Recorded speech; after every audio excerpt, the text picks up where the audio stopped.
Speaker.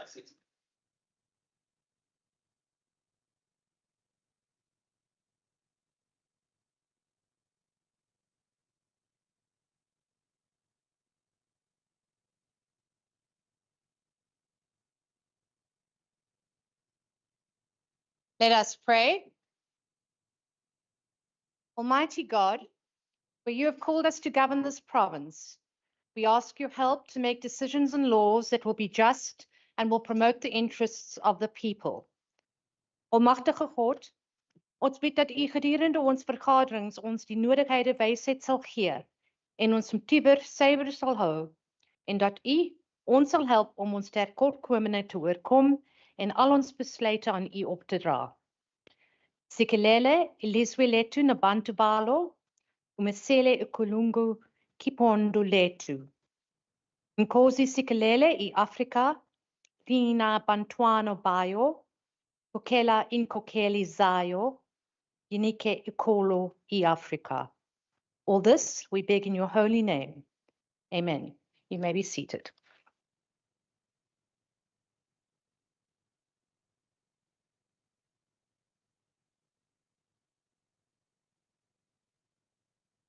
Order. I have to announce, good morning everybody, very warm welcome to all our members, guests, and those that are online. I have to announce that due to the resignation on Honourable Mkhama, a vacancy occurred in the representation of the ANC in the Western Cape Provincial Parliament. This vacancy has since been filled by the nomination of Miss P. Harris with effect from 13th of March 2024. Ms. Harris was sworn in the Speaker's office on the 13th of March 2024. A very warm welcome to the Honourable Harris. I trust she's probably online. Thank you very much. Honourable members, before we begin, I'd like to just repeat some of the rules of the House. I think there's been quite a gap since we last sat here. Just to remind everybody that our standing rules have accordingly been amended to accommodate hybrid sittings, and that a member of this provincial parliament elects to participate virtually and not in the chamber should ensure that he or she has very good quality in terms of data connectivity, good audio and video, and that there aren't any disturbances where they are. Members would note that the hybrid system has been functioning well, and that the poor audio video is not attributed to the system, but rather the quality of data connectivity. Members present in the chamber and via Teams have all the privileges and immunities imparted by law. The media have also been granted access to MS Teams meeting as guests. However, the members of the press may not use the chat room or speak or activate their cameras while the sitting is in progress. Language translation services are available in the chamber, and if you are on hybrid, please access those language translation services via a second device. Honourable members are reminded that no interjections are permitted during these hybrid sittings, and to this end, I draw the honourable members' attention to Rule 40 of the Standing Rules. Thank you very much. The Secretary will now read the first order of the day.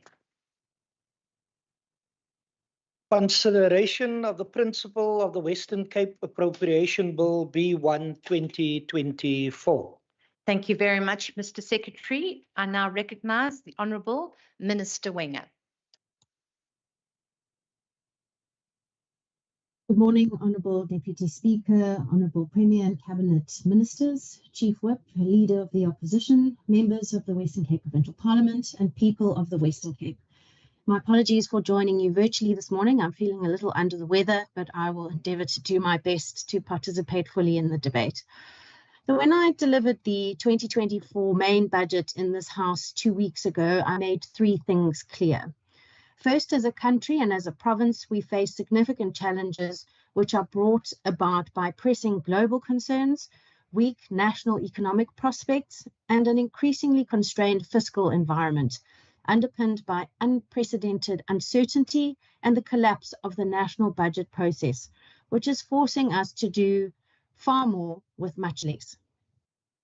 Second, we will face up to these challenges, and we as the Western Cape government remain utterly determined to protect the poor and the most vulnerable now by stabilizing essential services relied on by many, such as excellent education, quality healthcare, and social services needed to provide a pathway to a better tomorrow.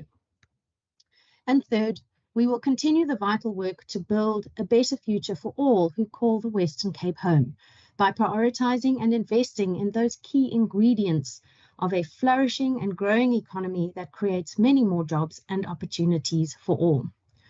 While this will not be easy, nothing truly worth doing has ever been easy, and it's our responsibility as government to work relentlessly, day and night, to make the tough choices that will be the difference between the current national trajectory of continued decline and accelerating Western Cape's path to a more economic growth that leads to a brighter future and a more prosperous future for all. With the right choices, the right policies, we will continue on our upward trajectory of increasing employment and decreasing inequality with this budget to keep building a Western Cape that works for all.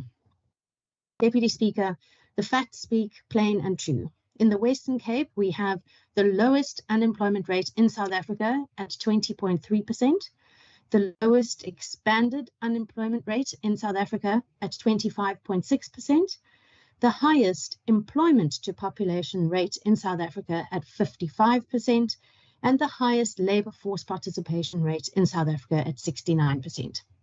We also have the lowest inequality in the country as measured by the Gini coefficient, with an encouraging declining trend over the last 5 years. There is much more work to be done, but these self-evident truths show that this government's approach to attract and incentivize investment, to support and enable the private sector with expertly designed and implemented plans through determined action, we are making progress in cutting unemployment and lifting many more people out of poverty and into prosperity. This year, we must face up to and mitigate the impact of an unclear and ambiguous national budget process. On all fronts, the Western Cape is facing funding cuts from national government. In year, we were dealt a body blow when the negotiated public sector wage deal was unilaterally imposed on provinces. In the Western Cape, only our departments of health and education receive partial funding of the wage agreement of 70% and 64.5% respectively of what they required. Every other department had no choice but to absorb the full cost of the wage agreement. Our intergovernmental dispute, therefore, is about settling the principles of intergovernmental relations and the consultation and agreement required when a wage deal is made. This is to protect the integrity and the predictability of a budget. It is so important that we are never in this situation again. Our proportion of the provincial equitable share, the horizontal pie, if I could call it that, is projected to decline by 379.6 million rand over the medium-term expenditure framework. And due to fiscal consolidation, the Western Cape's budget is significantly reduced by 6.36 billion rand over the 24 MTEF. Conditional grants allocated by national government to provinces for specific programs have also been slashed by a net reduction of 1.1 billion rand over the MTEF. This includes cutting the Human Settlement Development Grant by 621 million rand, cutting the Ilima Letsema grant for emerging Black farmers by 19 million rand over the MTEF, cutting the Comprehensive Agricultural Support Program by 13.3 million rand over the MTEF, slashing the Informal Settlements Upgrading Partnership Grant by 841 million rand over the next 3 years, cutting the District Health Programs Grant by 180 million rand over the MTEF, and cutting the Health Facility Revitalization Grant by 69.9 million rand over the MTEF. These funding cuts implemented by national government are cutting the very lifelines the poor and most vulnerable rely on. But, Deputy Speaker, while national government may be cutting grants earmarked to upgrade informal settlements, cutting grants to support emerging Black farmers and to improve healthcare, We are moving forward and we are stepping in many cases, supplementing conditional grants to make sure our children and most vulnerable are protected. We must work smarter, strategically plan, and implement solutions because we must keep building a Western Cape that works for all. Which is why our approach to the 24-25 budget focused first on protecting basic service delivery outcomes and supporting departments to absorb the impact of baseline reductions. Second, we are driving the implementation of programs within the key provincial priorities of jobs, safety, and well-being, while maintaining stability. A stable province is a working province, and we will keep building a Western Cape that works. Third, we have prioritized infrastructure maintenance. And finally, because the Western Cape carefully plans to build a province that works for all, we are able to protect and prioritize where it matters most, for our children, our elderly, the sick and the vulnerable, because we are their safety nets so that they too have an opportunity to hope and to succeed. Deputy Speaker, overall, the Western Cape government will allocate a total budget of 84 billion rand in 24-25, 84.3 billion rand in 2025-26, and 86.9 billion rand in 26-27. Over the 24 medium-term expenditure framework, to keep building a Western Cape that works for all, we will allocate 182.3 billion rand to well-being, inclusive of health and wellness, education and social services. We will allocate 45 billion rand to continue our work to grow the economy and to enable the creation of many more jobs across the province. We will allocate 21.8 billion rand to innovation, culture and governance as a critical tool to enhance service delivery and to enable public servants to do more for our residents. And we'll allocate 5 billion rand to safety to boost existing interventions, which includes an additional 190 million rand over the 2024 MTF, so we can keep building a future where we all feel safe. Of the total 255.3 billion rand provincial budget over the MTF, at least two-thirds, 75.4%, or 192.2 billion rand, is being spent to champion the needs of the poor and the most vulnerable in our province. This prioritization of the needs of our poor includes allocations to primary health care, home and community-based care, mental health services, learner transport, the school nutrition program, low-cost housing, food gardens in communities and schools, child and youth care centres, and poverty alleviation programs. And to continue to build a better future, we will invest in and maintain vital infrastructures to support the growth of our businesses, our economy, and our people. This is why we will invest in fixed assets, catalytic and agricultural infrastructure over the 24 MTF, amounting to a total of 32.12 billion rand. As part of our investment in the future and opportunities of prosperity for the people of the Western Cape, we are allocating funding to improve safety and access to affordable transport while supporting economic growth and spatial transformation amidst climate change challenges. We are increasing energy resilience to ensure the availability of affordable, reliable electricity supply upon which the economy relies. We are supporting and growing SMMEs and township-based businesses through the SMME Booster Fund because our small businesses are the engines of our economy, providing jobs for thousands in this province. We are investing in upskilling our young people to make sure they have the right skills, the right qualifications, and the right experience for jobs available now and into the future. And we're connecting young people with work opportunities through the innovative Job Seeker voucher, giving job seekers free transport to interviews and improved access to opportunities. We are hard at work on the foundations on which businesses and residents can build a life defined by opportunity in every region of our province. Deputy Speaker, to conclude, the Western Cape budget of 2024 sets a pathway to enable a growing economy and promote the safety and well-being of the residents of the Western Cape over the medium term, to keep building a Western Cape that works for all.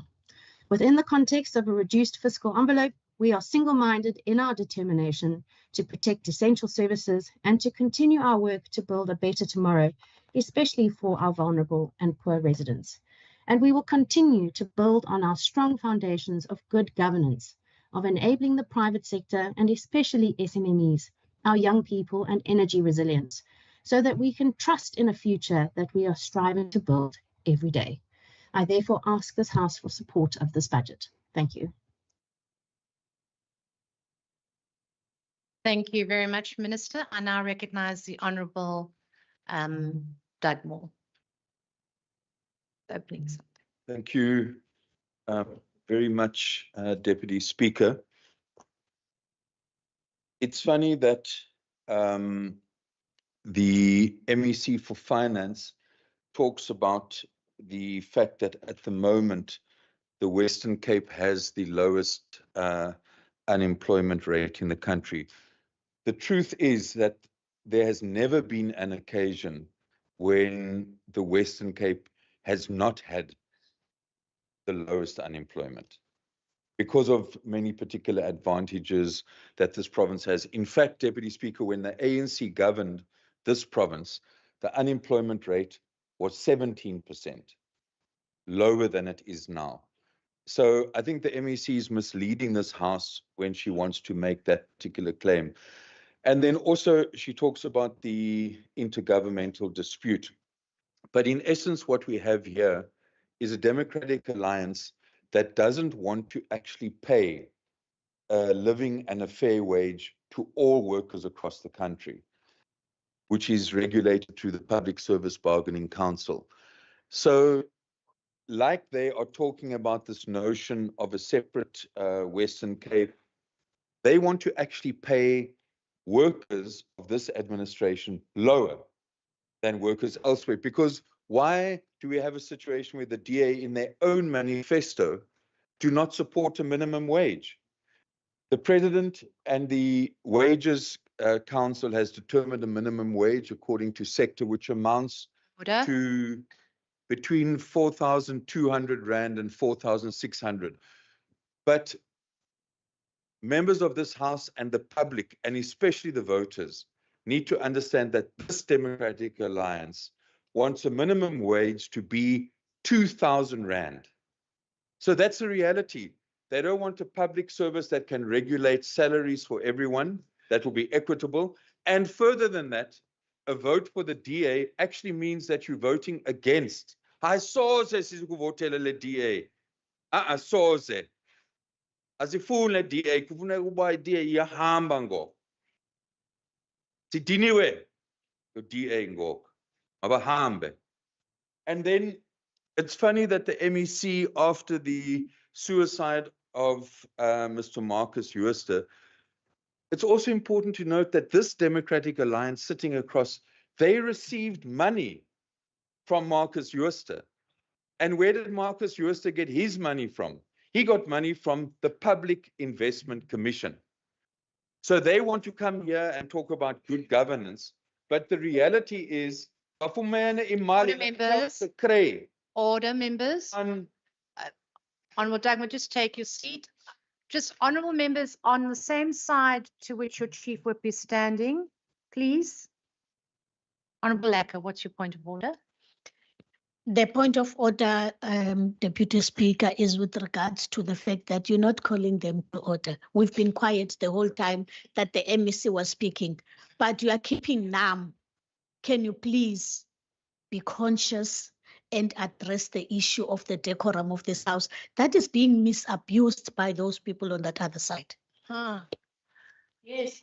I'm not necessarily going to take the views of the Chief Whip of the opposition party because I'm still watching one of your members continue to talk despite I've asked for an order. So on members on the both sides, Honourable Lacker, I haven't addressed you. Please, can we have some respect? Honourable Lacker, please. Now, remember, you are allowed to have interjections, but not ongoing interjections. Please, can we ask from both sides of the House that we at least allow the Honourable Dugmore to complete his speech? You may proceed. You may proceed. Thank you, Deputy Speaker. The debate today follows our country's celebration of Human Rights Day last week. Our people continue to enjoy constitutionally enshrined rights to dignity, and these are the issues that we actually celebrated last week. But once again, the people of our province noticed that the DA provincial government did little, actually nothing, to honor Human Rights Day. The Premier went to visit a hospital in the Overberg, but there is no proactive culture to promote human rights in this province. Let us take the basic right to dignity. Because in regard to the basic right to dignity, there are incidences of racism and discrimination.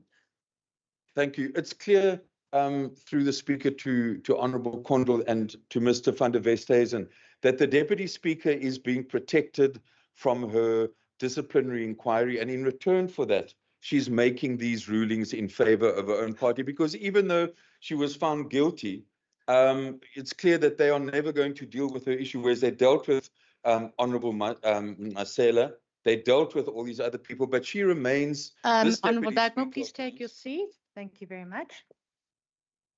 Thank you, Deputy Deputy Chief Speaker. Whip. I rise in terms of Rule 62, dealing with reflections of holders of an office. The respective matters that the member is referring to is before the Appeals Committee, and I do not wish any member to be telling or instructing or guiding the Appeals Committee on what should come out of that particular committee. Thank you. Honorable Dagmo, can I also ask that you remain relevant to the Thank you. speech? Thank you very much. Thank you, Deputy Speaker. I'm in no way reflecting on any issue inside. I've signed an oath of a code of conduct. I know I don't talk about that. The issue that I'm raising at Mr. van der Westhuizen, Deputy Speaker, should hang his head in shame that he has not concluded that particular process. That's what I'm saying. But let's get back to human rights. And there are Order. incidents of racism and discrimination in our province where mostly the beneficiaries of apartheid colonialism are actually the perpetrators. Takes, for example, the incidents of racism at the University of Stellenbosch. There's absolute silence from this Premier.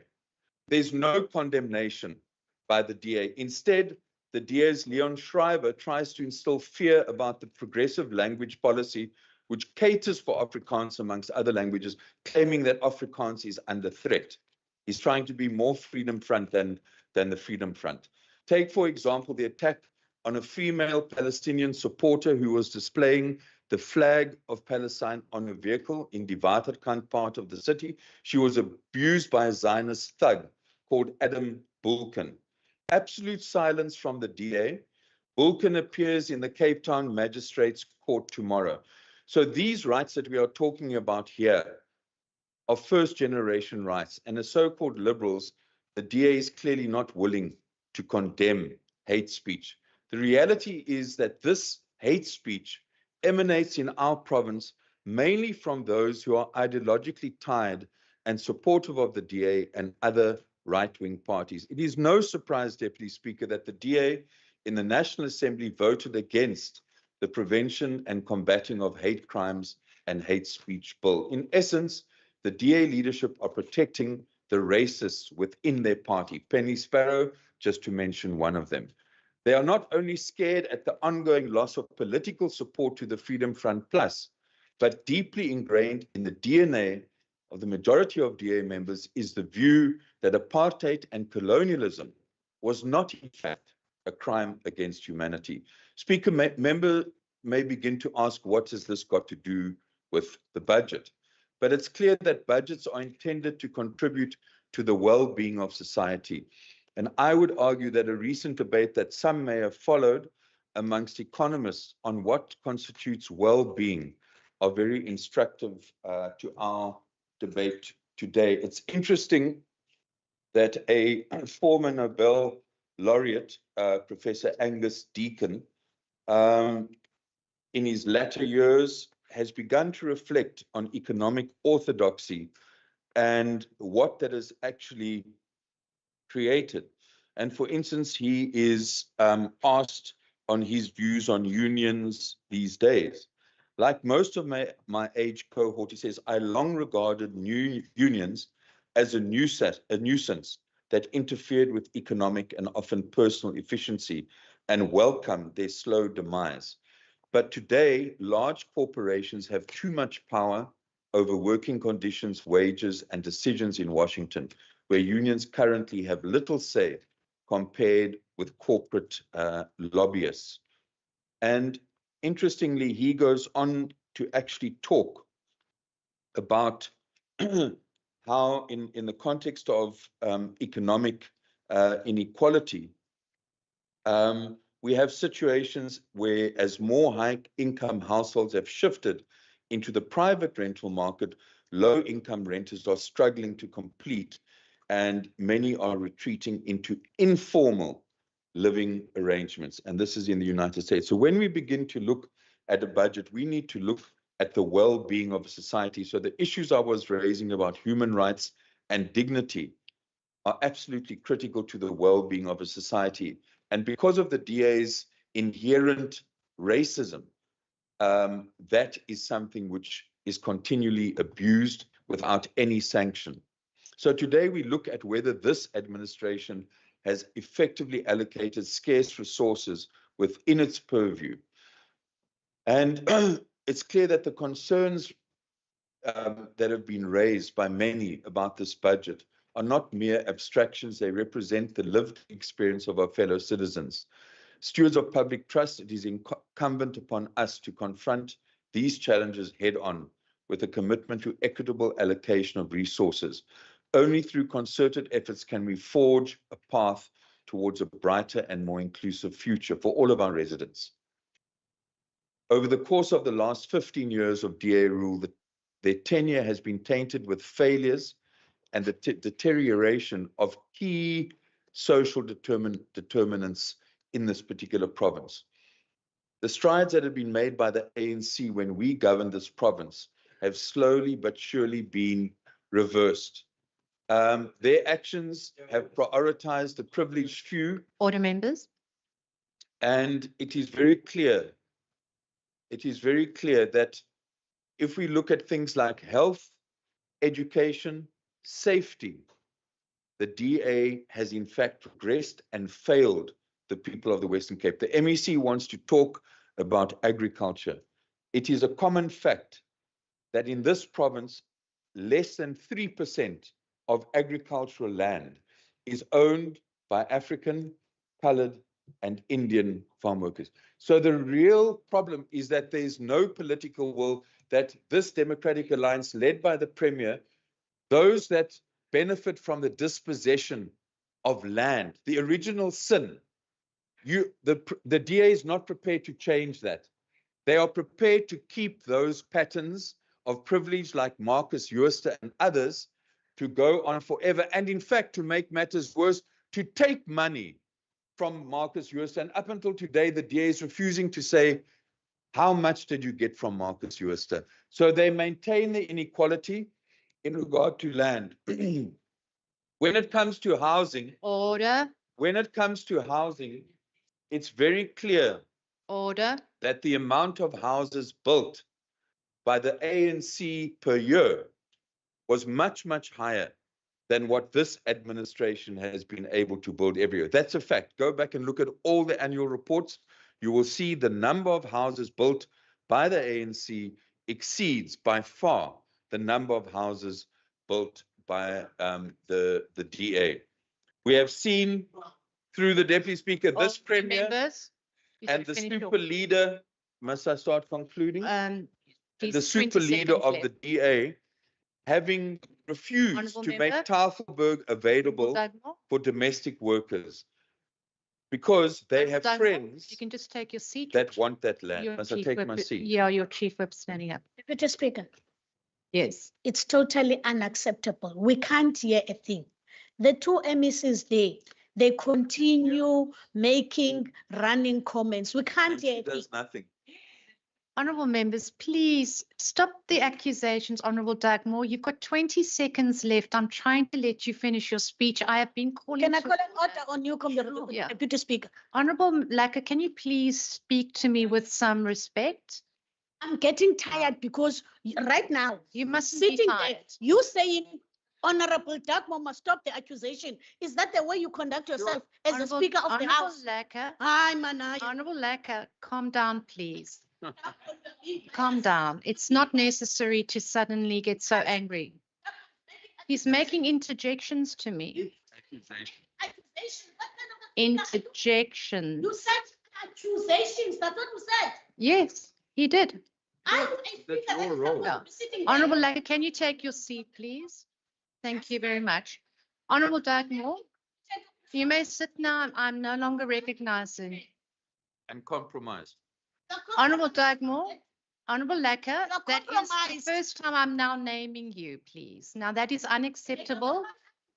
Yeah, it's unacceptable. That's fine. Honourable Dugmore, you may rise. Your boyfriend sitting there. Oh, I have a boyfriend. Honourable, over to you. Honourable Bartman, what's your point of order? Chair, not only in terms of Rule 66. Order members, order members. Not only in terms of Rule 66 subsection 5, you cannot challenge a ruling in the House firstly. Correct. But in terms of Rule 62, you cannot reflect upon holders of an office without bringing a substantive motion. The ANC are aware of the rules of this House. If they want to bring a substantive motion on someone, they're welcome to do so. Thank you very much, Honourable Bartman. Honourable Sayed. Chair, with respect, the Chief Whip raised a point of order. Correct. And I think that point of order ought to have been dealt with before giving over to the Deputy Chief Whip. Okay, that's fine. It's been sorted out. Thank you, Honourable Dugmore. You have 20 seconds left. Can you just finish off, please? I've been trying to say that use 20 seconds. Thank you, Deputy Speaker. I think it's going to be best that I print Put out that on no, there. print out copies of the speech and share with all of the members, because clearly the atmosphere that's been created in this House through biased rulings has actually not allowed me to complete All right, my thank speech. you. So I'll circulate it. Thank you very much. I now recognize the Honourable Murray. Deputy Speaker, Thank you. You As may we turn- proceed. thank you. As we turn our attention to the 2024-25 main budget for the Western Cape Government, it is my duty to highlight the strategic foresight embodied within it. An investment of 480 million rand has been carefully allocated to the Department of Economic Development and Tourism, which is a 2.37% increase from the last fiscal period. This is despite the ANC-led national government trying its level best to destroy our economy. Deputy Speaker, this is not simply a budget. It is an actionable plan focused on tangible outcomes for our province's growth and well-being. Within the department's sector development program, a 3.75 million rand allocation to green job creation is a clear message that we are prioritizing the expansion of green industries, a field with both environmental as well as economic dividends. This is not a mere gesture, it's an investment in our children and in our future. Further, the allocation for the Atlantis Special Economic Zone, 39.32 million, sends a strong signal to investors in the Western Cape. We are open for business and we mean to compete on the global stage. Our economy will benefit from the new investments that these funds will attract, and jobs will be created as a direct result of this and the Growth for Jobs plan. The support doesn't end there. We're bolstering 200 existing jobs and businesses, and jumpstarting 100 startups with business development services. Recognizing the growth of these enterprises is crucial for economic resilience. Tourism, a pillar of our economy, receives a substantial boost with an additional 52 million rand directed towards Westgrow. This will ensure that our natural beauty and rich cultural heritage continue to draw visitors from across the globe. The increased number of tourists moving through Cape Town International Airport is a testament to the effectiveness of our tourism promotion strategies. The DA-led Western Cape government is further allocating 86 million rand towards skills programs and projects. This is not simply about funding, it's a lifeline to the 2,900 individuals who will be placed in employment, cutting into the unemployment issue that affects our communities. Training 100 tourist guides and safeguarding our tourism beneficiaries with improved safety services are not just line items in our budget. They are critical enhancements to our world-class tourism experience. To the voices of dissent, namely the ANC, I say, look at the composition of the SME Booster Fund beneficiaries. Look at the demographics of skills programs participants. They are overwhelmingly from historically marginalized communities. This is the DA's commitment to creating opportunities for all. Further, the DA-led City of Cape Town's innovation energy initiatives, which complement this budget, further demonstrate our integrated approach to sustainable economic development. We're taking bold steps towards energy security and sustainability, setting an example for others to follow. What's more, Freeport Saldanha's 20 billion rand targets are ambitious but achievable, set to make significant economic impact with thousands of jobs and sustainable contribution to our province's GDP. This budget is a blueprint for progress. It's structured to empower, uplift, and transform. It addresses the immediate needs of our businesses and citizens while laying the groundwork for long-term prosperity. To the members of this House, I stand with this budget. It merits our collective endorsement for a vision. It's a strategic allocation of resources and its potential to alleviate the Western Cape to new heights of success and sustainability. That is why, Madam Deputy Speaker, I support this budget. Let's all do the same for the sake of our province's future and for our province's children. I thank you. Thank you very much, Honourable Member. I now recognise the Honourable Christians.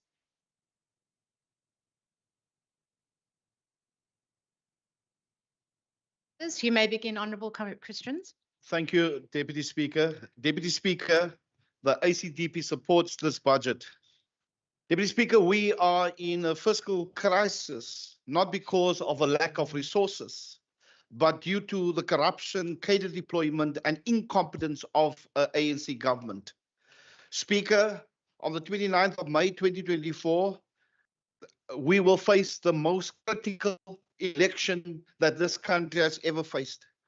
The ACDP wants to assist to build this beautiful province and build this beautiful country that we live in. The ACDP's policies are aligned to help and address the needs of our people in this country and in this province. And that's why in the Standing Committee, I was very adamant that we, the people of the Western Cape, and when I say people of the Western Cape, there was a survey done by, in the business day, by First for Women to say, the 14th of March, to say that women are not safe in the Western Cape. In the country, the Western Cape is number one with the females feeling unsafe. And that's why I said in our Standing Committee that we need to resource the neighborhood watches more. And by attracting them is to give them a funeral cover. I will stand with that because I believe that the high turnover of neighborhood watchers can be curbed when somebody at least can die in dignity when they die. And we worked it out with the MEC. We worked it out. It will cost the province 8.5 million rand for the year, and that is just for about 15,000 neighborhood watch members. We will have to look at safety. Just 2 weeks ago, I was at Alsud High School. School is completely vandalized. Our learners is not safe when it comes to many of our schools. So we need to look at how do we look at school resource officers and get them at our schools so that our learners can learn in a safe environment. Deputy Speaker, it is a fact that the DA cannot compare, the government of the Western can compare them with the ANC. They need to compare them to international standards, because if they compare them with the ANC, we will go down the drain, we'll go down the troops. So I'm saying to the DA government, Western Cape, compare you to international standards so that we can take this country forward. Deputy Speaker, another important thing is that, you know, with the ANC, with policy uncertainty, we will have to get certainty from this province to say, invest, invest, invest, because our youngsters is out in the streets, do not have much to do, but we need to get them back on track. And the ACDP is calling on this government to do more when it comes to skills development, to do more to get our youngsters off the streets. And that is will help us, Deputy Speaker, when it comes to the employment of our youth. Deputy Speaker, it's important to make sure that we contribute to how to govern this parliament better. And from our side, we say safety. I'm not even with education yet, but thank you, Deputy Speaker. Thank you very much, Honourable Christians. I now recognise the Honourable Minister Mbombo. Yeah. Honorable Premier, as Deputy Speaker, members of the Provincial Cabinet and the colleagues, thank you very much for the opportunity. Honorable Deputy Speaker, the Minister Wenga's budget speech has provided a strong platform for the second reading debate for today. While our budget for 2024-25 give us the means to build a Western Cape that works for all, the Minister correctly spoke to the effects of the collapse of the national budget process, which has injured the entire country. We are reminded about the state of our economy and the fact that South Africa is servicing debt. According to the Center for Risk Analysis, debt servicing costs from 2008 to 2023 moved from 8% to 16% of our national budget. In the same period, showcasing what they are showcasing, the South African downward spiral, government expenditure as a total expenditure on health has never moved beyond 12%. Actually, from 2008 to 2010, it has been 11%. It's only from 2012 to 2023 where we've seen 12%. These are against the signed agreements by African Union countries set to allocate 15% of the country budget each year to the health sector as part of the Abuja Declaration. At the same time, Deputy Speaker, the national expenditures, for example, on other sectors like education went up, same as servicing of the debts. Currently, Deputy Speaker, 30 million people in South Africa are drowning in poverty. 8 million of children go to bed every day hungry. And noting all these are absorbed by the health, because health is a safety net for all these upstream factors. These impacts on the health system. In the 23-24, the National Treasury abruptly introduced revised equitable budgeting that saw Western Cape Health equitable share reduced. That's why our department has taken steps to create principles for our clinicians to navigate service reprioritization to save money, which is based on constitutionality, clinical and cost effectiveness, prevalence and severity, and the context in which people are operating. Noting, Deputy Speaker, the national government expenditure to health remain the same, yet this is the time, yet our budget was decreased, and yet it was the time that we were actually coming from the from COVID.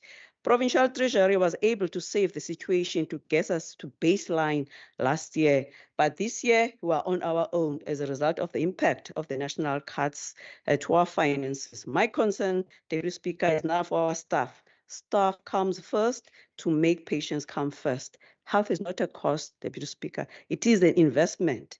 Healthy population leads to healthy profits, and that leads to the healthy economy. We are now experiencing what we call moral injury. Moral injury is defined as the adverse psychological, behavioral, social, and spiritual effects on an individual as a result of actions, decisions, or events that violate or go against strongly their moral principles and expectations. Honorable Deputy Speaker, for healthcare workers, our ethics are compromised by a set of strong morals and rational thinking that arises from the finite resources.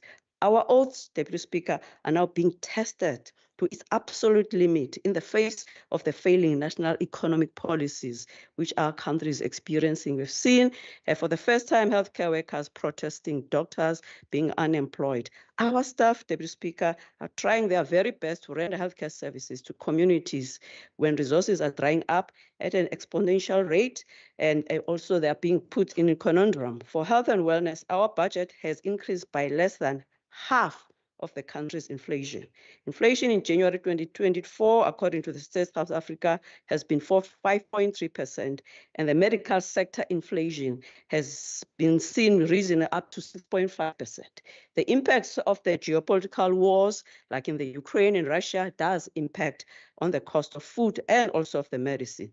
This means that for every 100,000 of the department's budget that was allocated last year, 105,250 will be needed to offer the same services when accounting for inflation in this year. Instead, the department essentially received about 102,000. This means when considering the department's 30.4 billion budget of this year, the Department of Health and Wellness will experience a shortfall of 807 million, Deputy Speaker. Additionally, while we have managed to ensure we have enough money to maintain the 33,000 posts we currently have, the 1,958 funded and vacant posts have now become unfunded. Honorable Deputy Speaker, this isn't something that is only being experienced, by the way, only in the province, but it's a result of not investing in the health sector by the national government. Every health department is facing fiscal crisis that threatens its health platform. Nobody can escape, but we have to do whatever we could be able to do. While we're being pushed to the absolute limit, we're still managing our monies responsible, and our facilities are not running out of food, unlike in some where we have seen in some of the social medias. I'll mention, I don't even want to mention the names. We are ensuring that we can still pay our salaries and for our goods and services on time, despite being owed money even by the National Treasury, by the RAF, Road Accident Fund, and all of those. Our medical legal claims, they still remain lowest. Our CEO remains the lowest. That is what a morally responsible department have to do to ensure that you can do. Lastly, Speaker, we talk about universal health coverage. With a failing health system, we'll never be able to reach the universal health coverage. Thank you very much. Thank you very much, Honourable Minister. I now recognise the Honourable Bosman. Honourable Deputy Speaker, Premier, esteemed colleagues, we gather today under the weight of a national reality, a South Africa plagued by an epidemic of crime, yet in the face of darkness, the Western Cape shines as a beacon of progress. Here, the leadership of the Democratic Alliance, we are not simply lamenting the problem, we are actively building solutions.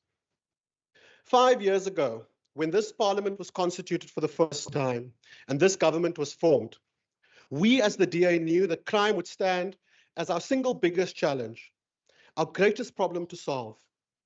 We all know that crime has plagued the entirety of our country for decades, but here in the Western Cape, we have taken the initiative to fight back against what is undoubtedly our oldest epidemic. Almost as soon as this term began, Premier Windy launched the Provincial Government Safety Plan. We asked ourselves, how can we bring better law enforcement to our communities? And more than this, how can we make all of our resources go the distance not only to attack crime, but also to attack the causes of crime too? Firstly, we have to get more boots on the ground and cops on our street. This government has invested hundreds of millions into our highly trained, well-equipped, and publicly trusted LEAP officers.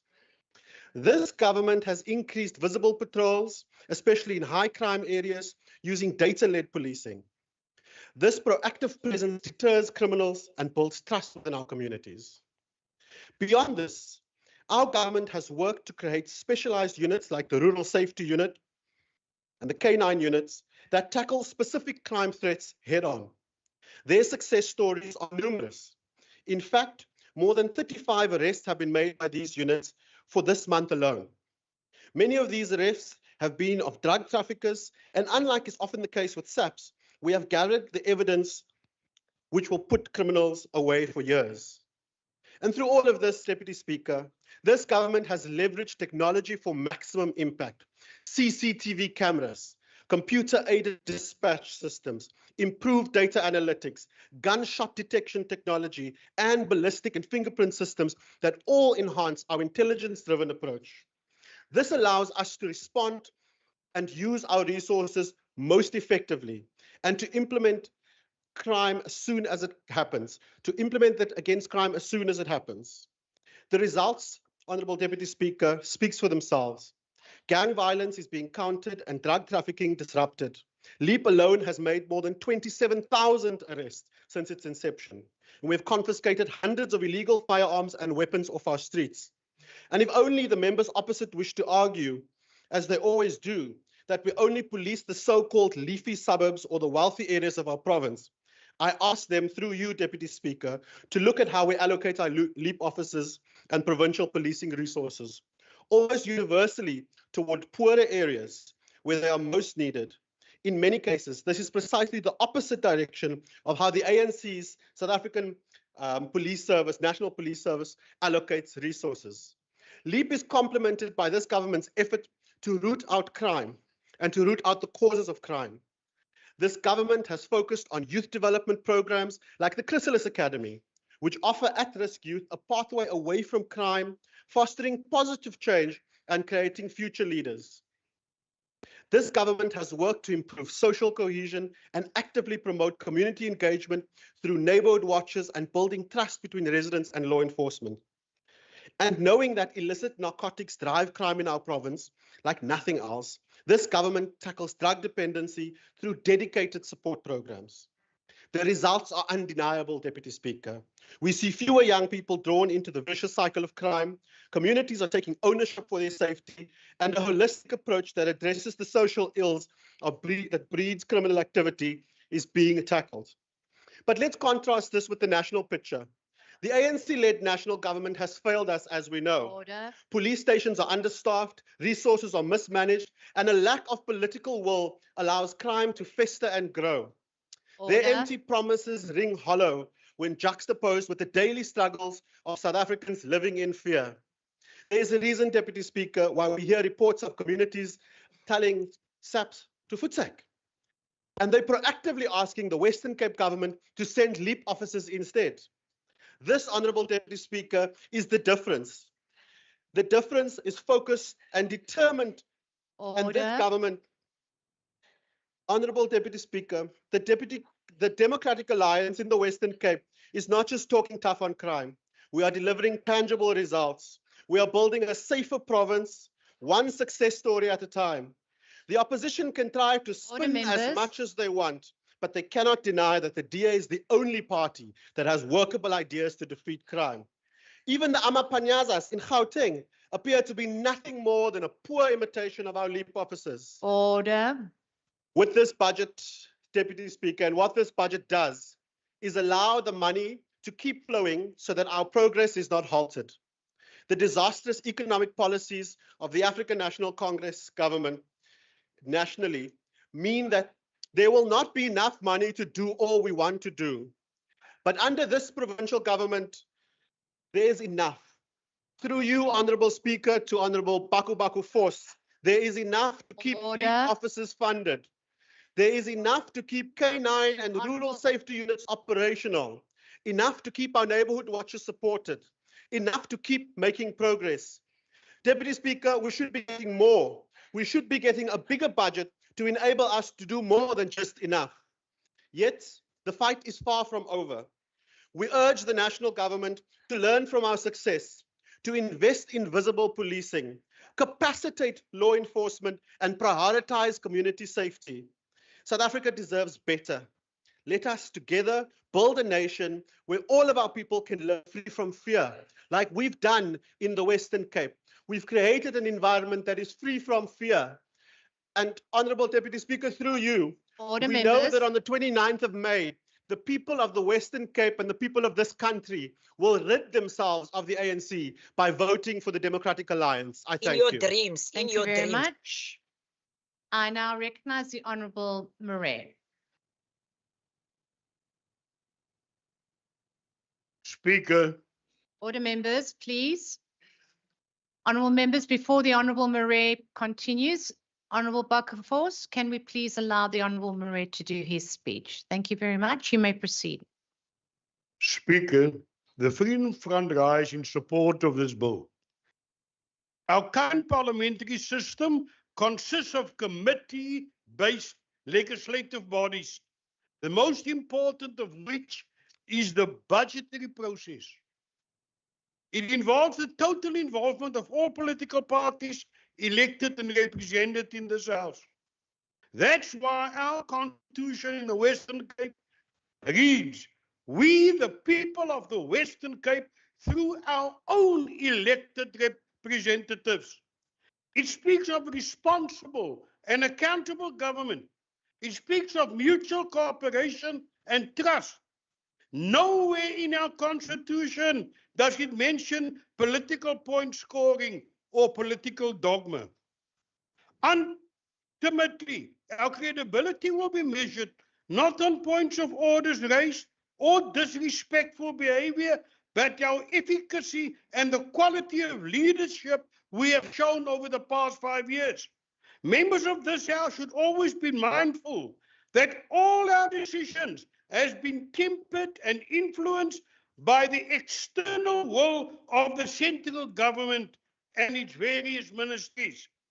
Our decisions in this House are all subject to limitations placed on us by the national constitution. Let us therefore desist placing even further limitations on the quality and efficacy of our own executive. What all the people of the Western Cape desire is the better life for all promised to them in 1994, not political grandstanding. At the committee stages, we have made use of the advice of experts in various fields, examined all best practices and debated robustly. Let us now close ranks and show a united front instead of playing to the public gallery. Let's admit to ourselves that our revenue resources are hopelessly inadequate and cannot satisfy all our wish lists. Let's pat ourselves rather on the back for having jointly performed admirably in spite of budget cuts and huge demographic changes over the past decade. Let us cooperate in reducing and not inflame public anger and public demands. Such actions will be unwise and could assist only in destroying the political order in South Africa. Let us rebuild this province. That's our only responsibility, this province. Let us fix the local economy. Let's create jobs locally. Let's ask for more powers for this province. Thank you. Let Finish us give our Western Cape people hope. Thank you very much. Thank you, sir. Thank you very much. I now recognize the Honourable Minister Mayor.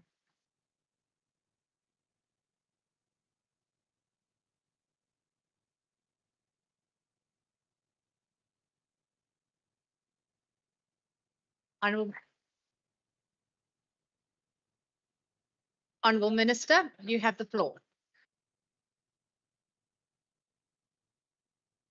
Order. Honourable Deputy Speaker, I rise in support of the budget of the Minister of Finance and Economic Opportunities.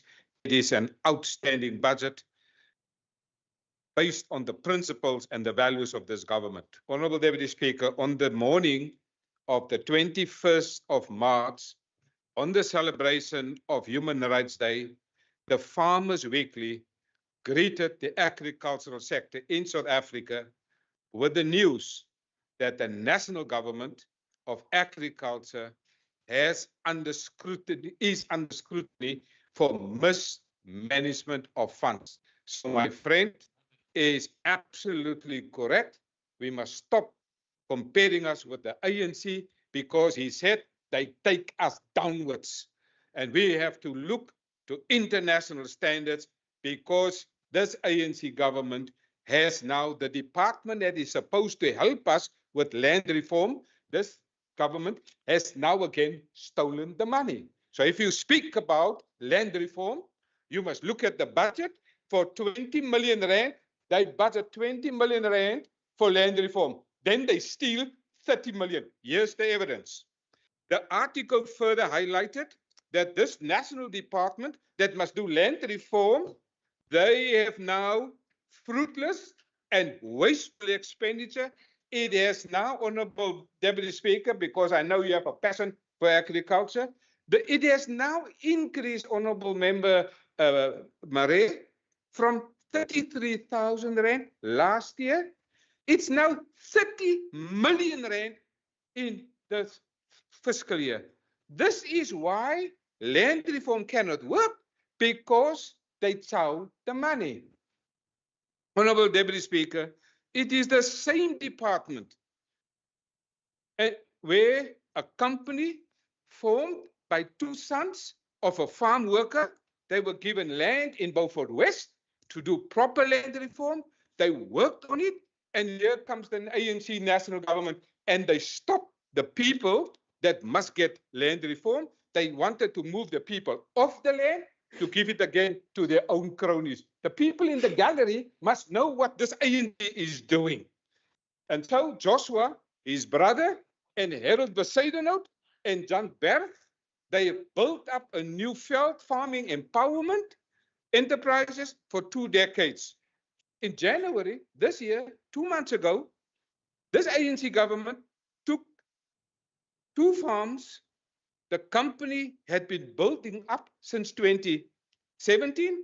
The officials, they come to the farm, hulle sluit die ding toe, hulle lok die mense se goederes op because they wanted to remove the beneficiaries. These people, criminals and crooks, they wanted to remove the people. Hulle sluit die hekke toe. I'm giving you the farm now. Order. I'll give you the farm. And so, Honorable, you are from Beaufort West. You know the farm. You know the detail. You should be standing up here for the people of Beaufort West. But you must stand up for the people of Beaufort West.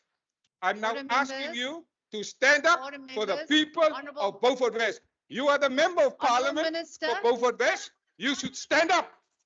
You should stand up. Honourable Minister, Mayor, can you take your seat, please? This man. Okay, I've recognized you, Honourable Syed. Honourable Syed has He's been. got the audacity. Honourable Syed's got a point of order. I mean, really, this is not your house. Honourable Nkonto, please take a seat. Chairperson, I'm really disappointed. On a point of order, the Honourable Dr. Meyer is abusing us now. He's been doing this for the entire term, and he continues. Honourable, no, he must sit down. Sit down. Don't stand up when we're speaking. Honourable Syed, sit down, please. Please, Honourable Syed, what's your what he does here, he abuses Honourable Barnes. This is what he thinks of women. He abuses a woman here, telling her straight what she must do. He must speak through you, Deputy Chair. Absolutely. He needs to speak through you, Deputy Speaker. He goes directly to the Honourable Barnes. That's unacceptable. Okay. And then he's also accusing us as members of the House of the ANC of being criminals. He must withdraw that. Your own Deputy Chief Whip is speaking and nobody's listening. So can I first, I'm going to take on, I understand the minister must speak through me, but any other accusations you're making of the minister, you need to bring a substantive motion. Please, I would ask that we don't do that. But I say it, I will say it. Can I continue, Honourable yes, if your members are going to be quiet, otherwise I cannot allow 2 people to speak at the same time. So if Honourable Syed is going to speak, I would like some order. Thank you. The second point is that he has accused members on this side of the House of being criminals. If you didn't hear it clearly, I would advise that you consult the Hansard and then come back maybe later or tomorrow with a response. Thank you, Honourable Syed. Honourable Minister, please speak through me.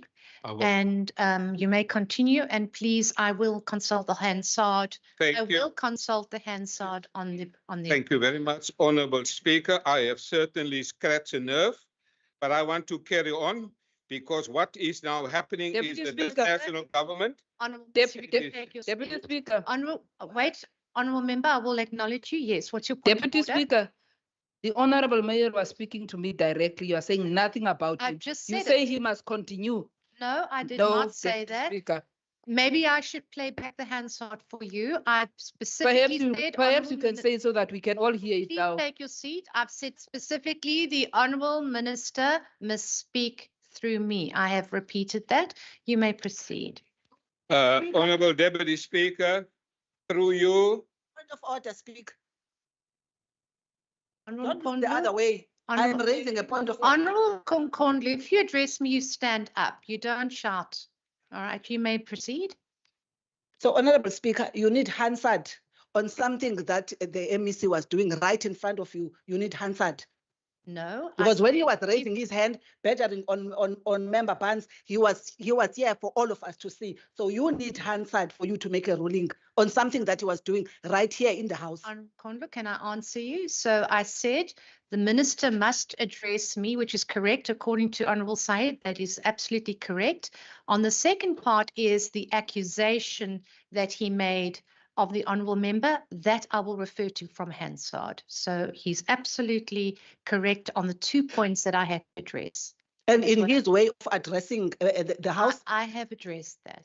I have addressed that. Thank you.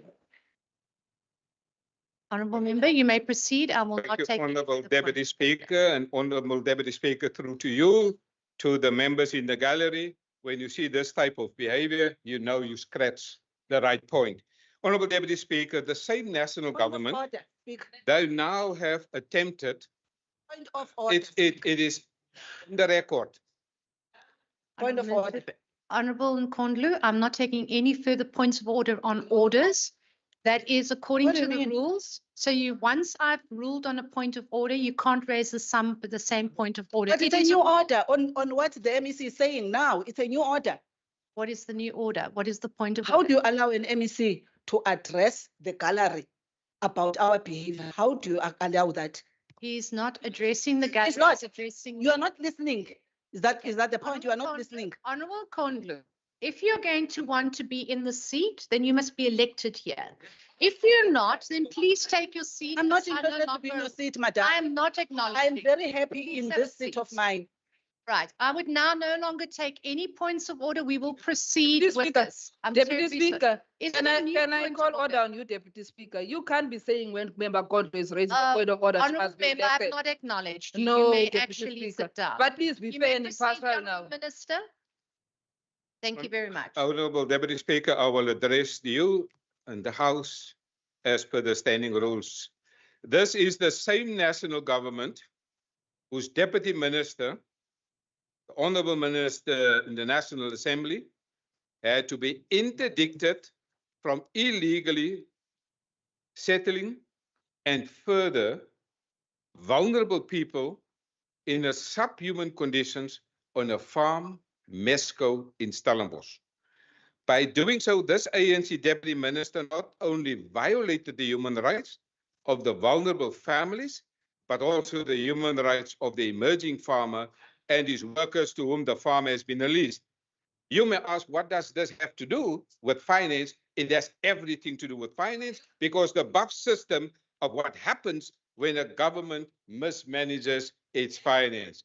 It gives us insight into the impact of a failing budget and economic policies and the ecosystem the ANC creates, cadres to act as a law unto themselves. Over the last 30 years, this ANC government and the economy still grapples with prolonged instability. And so we have been subjected in this province to Zumanomics and now to Ramanomics. The same result, money disappear.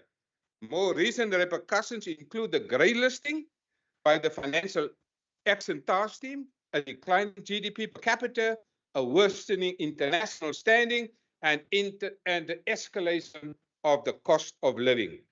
Decades of financial management, mismanagement, and failed economic policy has now come to fruition. And this is why this minister has to do exceptional work to put this budget together. Last year, Honourable Deputy Speaker, the National Treasury said, and people must know this around South Africa, the government, meaning the national government of South Africa, they have now run out of money. And that it will now need to implement strict austerity measures. Well, Honourable Deputy Speaker, we have now seen what this incapable government in South Africa is doing, but we have an alternative budget for the National Assembly. That is now to establish sound foundations for economic growth, create jobs, to revitalize the energy sector, to achieve fiscal stability through controlled government expenditure and debt reduction. We also releasing our DA government's priorities for a fiscal sustainability, a competitive, low regulation market that will empower individuals and not politicians. So in the first year in government in the union building, we will deliver an economic growth prospect by stabilizing and consolidating the debt. We will also introduce a debt break law because the budget deficit as well as the fiscal deficit is simply unsustainable. But we will not punish the voters. We will not raise taxes because South Africans are already overtaxed. And not overtaxed, they steal the taxpayers' money. And so we will also strengthen the Hawks, SAPS, NPA, and crucial to combat corruption. The DA government in the union buildings will prioritize adequate funding and the reforms for these institutions, and the DA government in the union buildings will not only stabilize the finance, we will put Zuma and Ramaphosa in jail. And I think Honorable Member Marais must be happy because we're going to put Ramaphosa and Honorable current President through you in prison. That's the first order of business. So Honorable Ferlin Christians is right. You must not compare yourself with the ANC because that's a downward road. And so under the ANC, you get poorer. And now the ANC wants to target your pensions. Wake up, civil servants watching this on television. Wake up, asset managers. Wake up, pension administrators. Wake up, members of parliament. Wake up, South Africans, because the ANC is now targeting your money. Thanks to the ANC government, they have now run out of money. Now they're going after your retirement funds. Stop it before it is too late. You can stop it on the 29th of May this year. Save your future, save your retirement funds, and vote out the ANC because this is a criminal state, a mafia state, and a failed state. And so, Honorable Deputy Speaker, I'm here to protect your retirement money. I'm here to protect the retirement money of Honorable Member Dartmouth since he's retiring. I'm here to protect his money. Your money is not up for grabs.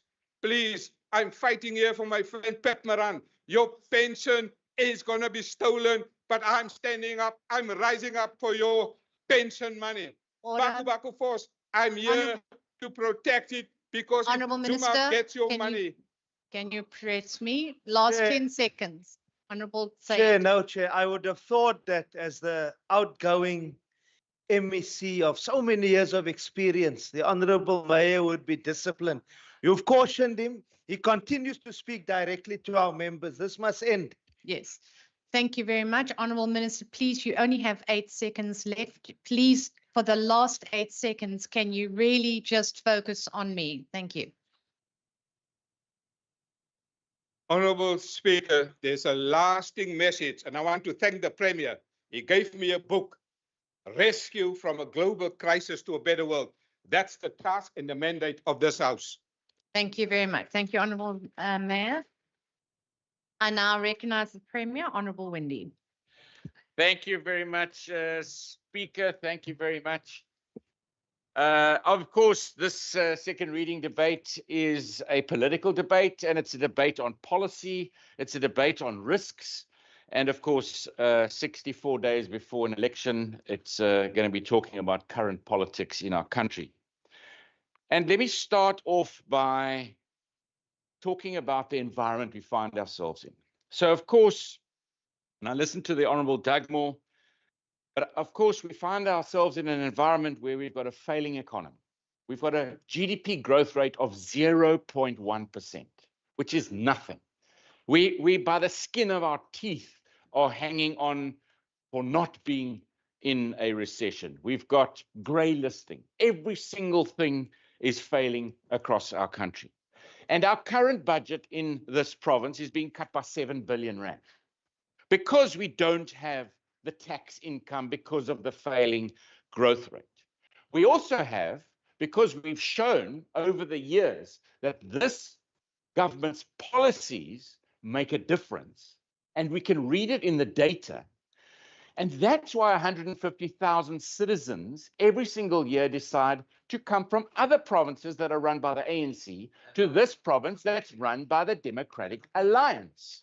And of course, the Honorable Doug Moore, when he talks about policy in his debate, and he goes and ventures towards economic policy, he gets stuck in minimum wage discussion. Now, ANC policy across the board has totally failed South Africans and has totally failed South Africa. And you can see him still going on about minimum wage. Let's talk about actual jobs, about real jobs. And in the last 5 years, 64.9% of all jobs in the whole of South Africa come out of this province, one province. And surely that alone speaks volumes sufficiently to show that total failure of ANC policy has not enabled economic opportunities in other parts of our country. And of course, let's talk about the highest youth unemployment rate in the world, just our unemployment rate, one of the highest in the world, a Gini coefficient, which is a key measure. In this province, the province that the Gini coefficient gets better constantly every single year, and under ANC in South Africa and in other provinces, it does exactly the opposite. That's a key measurement of whether we're getting poorer or richer. And under the ANC rule, we are getting poorer. They can't keep the lights on, they can't make SASSA payments. Our taxpayers are reducing, and our grants beneficiaries are increasing. 6 million taxpayers, 20 million grants recipients. That is not a key. A key measurement would be a reduction in grant recipients and an increase in youth employment. But that does not happen under ANC rule. And so voters have a choice in 65 days. But of course, it's also about our budget and what we can talk about. I've heard quite extensively about the safety plan, so I won't talk about that today. And of course, each budget will come in over the next 2 days on where we are spending money, etc. But I thought I just wanted to highlight that 74% of our budget goes to really the more disadvantaged or less advantaged citizens across this province.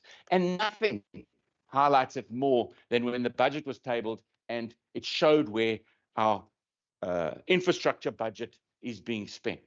And so you can see 6,103 million rand going to education infrastructure. Khayelitsha High School, Lwandle Technical High School. I've just visited the Lwandle Primary School. And amazing to see how we are bringing 4.5 years worth of construction down to 2 years worth of construction, how we are innovating and getting quicker and faster. That's not only just that school, those are big major schools, but you also think about the rapid school build.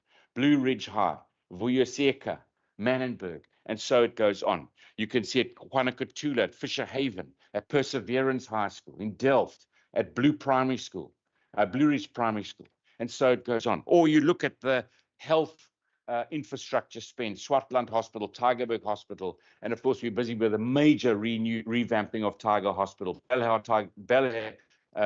Tygerberg new regional hospital, Tygerberg new central hospital, Klipfontein new regional hospital, Gugulethu community, Friedenberg community, Stellenbosch Kayamandi clinic, and so it goes on and on and on. This government investing into areas where we need to be able to create opportunities, and those opportunities end up in people enabling themselves to build better lives. Why? Because those voters made a choice in this province, and the policies of this party are being effected through the budget, and they make the difference. They make the difference in citizens' lives. And that's why so many people come here, because they also want that difference. They could make a decision in May to say if they still lived in one of those other provinces, they could change the power or remove the ANC.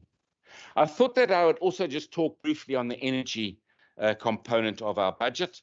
And first of all, we know that specifically indigent who received the emergency packs 100,000 emergency packs. The first few went, 4,000 actually went through DSD and to the most vulnerable in our elderly, and DSD managed that process. 96,000 of those packs going to learners in households that are in the low quintiles in our province. These are so that when another ANC failure, we can't keep the lights on and load shedding, our learners are going to be able to study. Our learners will be able to keep with a catch-up program that we are busy with at the moment.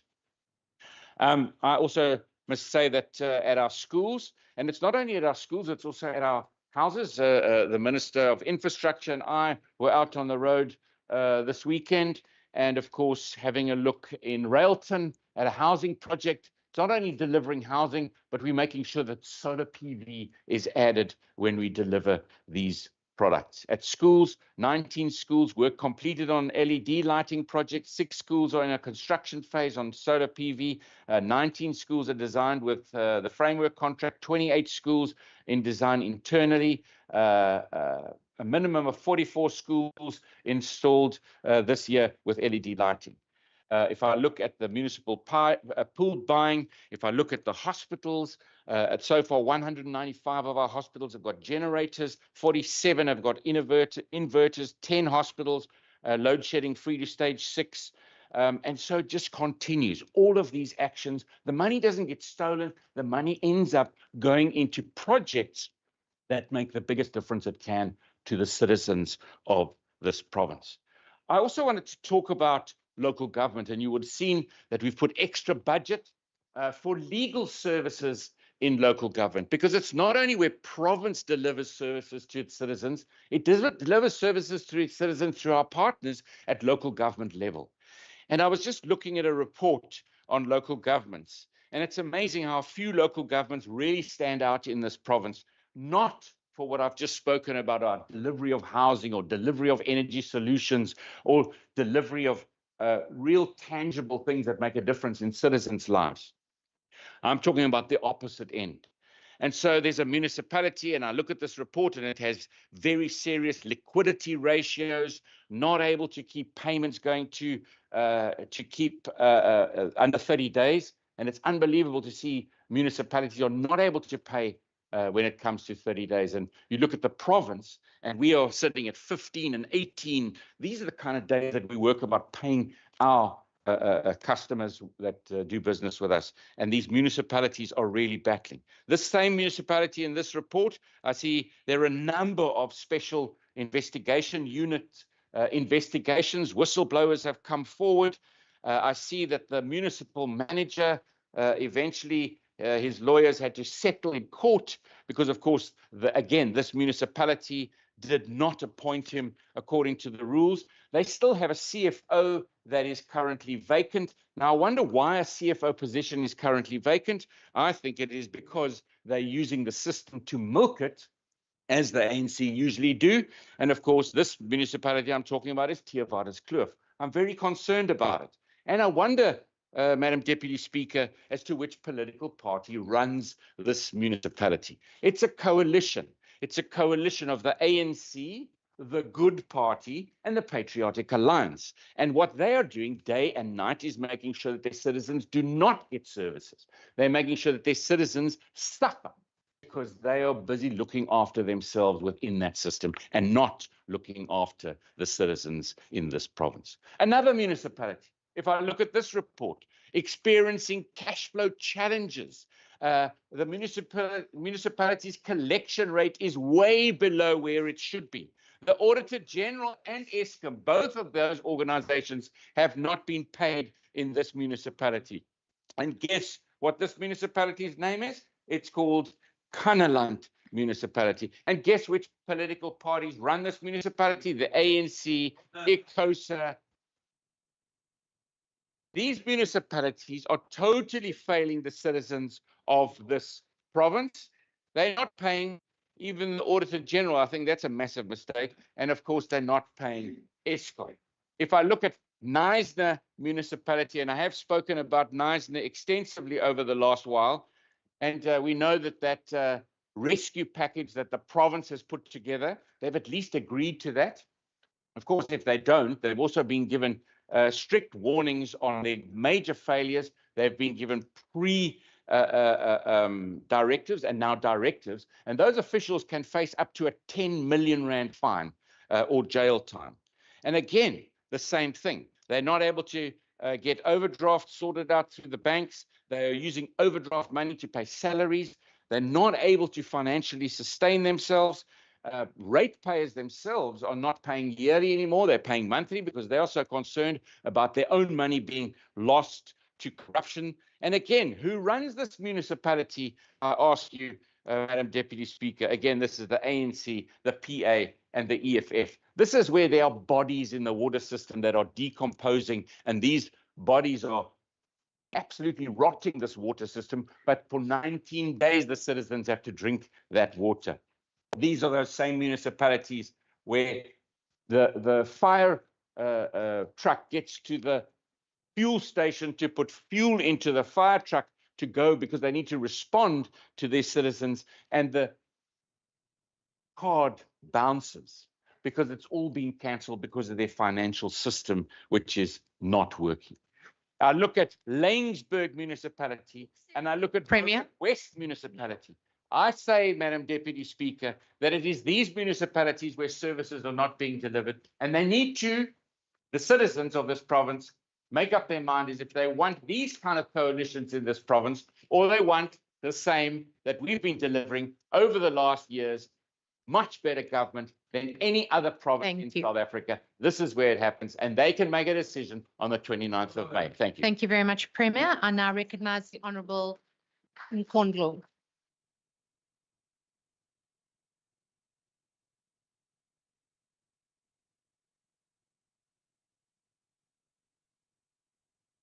Deputy Speaker, members of the House, esteemed colleagues and citizens of the province. Today we convene to scrutinize and debate the budget presented by the Minister of Finance. And as the ANC, we do not support this budget. The Minister's budget presentation chose to coin this budget a budget that works for all. And further, she placed a serious claim of this being a pro-poor budget. Such a huge departure, Minister, don't you think, even for yourself and your party as you exit the stage? We believe this is far from the truth and devoid of lived experiences of those defined as poor and vulnerable in the Western Cape under the DA rule. Joseph Shumta points out that, I quote, "The budget is the skeleton of the state stripped of all misleading ideologies. And that when the misleading ideologies are stripped away, what is left is the actual ideology of those who hold power," close quote. Deputy Speaker, let us delve into the reality behind the rhetoric and discern whether this budget truly serves the needs of all citizens, especially the poor and marginalized. Throughout the annals of DA politics, the voices of the poor and marginalized in the Western Cape have been consistently silenced. This budget, adorned with rhetoric of inclusivity, is but a facade, a ploy to secure votes from the people it neglects. Speaker, since the dawn of the DA in the province, the DA has been playing this role of being better than the rest, even in instances that require a level of empathy and consideration of the factors that have put South Africa where we are. One of those examples of DA logic is that it is in a better position than the rest when it comes to unemployment and reducing poverty. But also just recently demonstrated by both Minister Meyer and the Premier, a story of forgetting that in a DA-led collusion in Tshwane, the Auditor General has recently flagged a 2.7 billion rand irregular expenditure and making Tshwane the worst performing metro in Gauteng.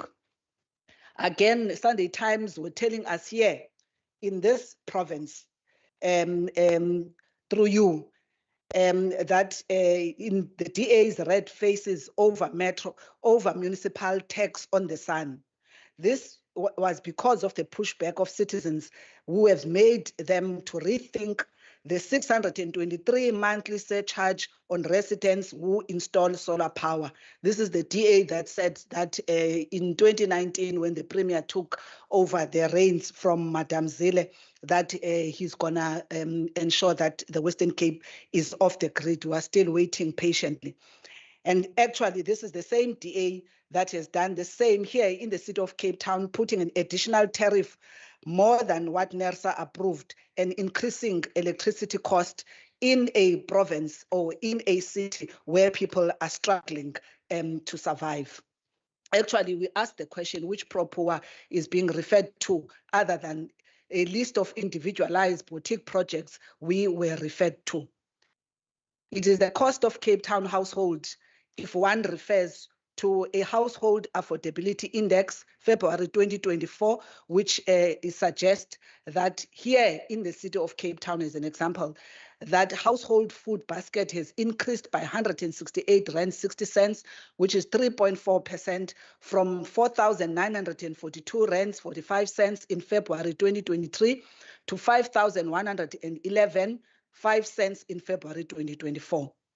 Yet the DA, and including as it has been showing and saying it here in this house, in its manifesto does not support a minimum wage and actually expect people to live close to a pension grant, which is 50% of what is the household food basket. This is actually treacherous to even say that people must vote you come the 29th. The cost of living here in this province, and especially in the city, is well known to all. And yet the city of Cape Town prepaid electricity prices almost 70%, deducts almost 70% from outstanding debt towards rates for both the poor and the middle class. And the question is this the only feasible option that the city of Cape Town under the DA could have actually followed? Minister Mayor is not here, and he boasts about progress in the agri space.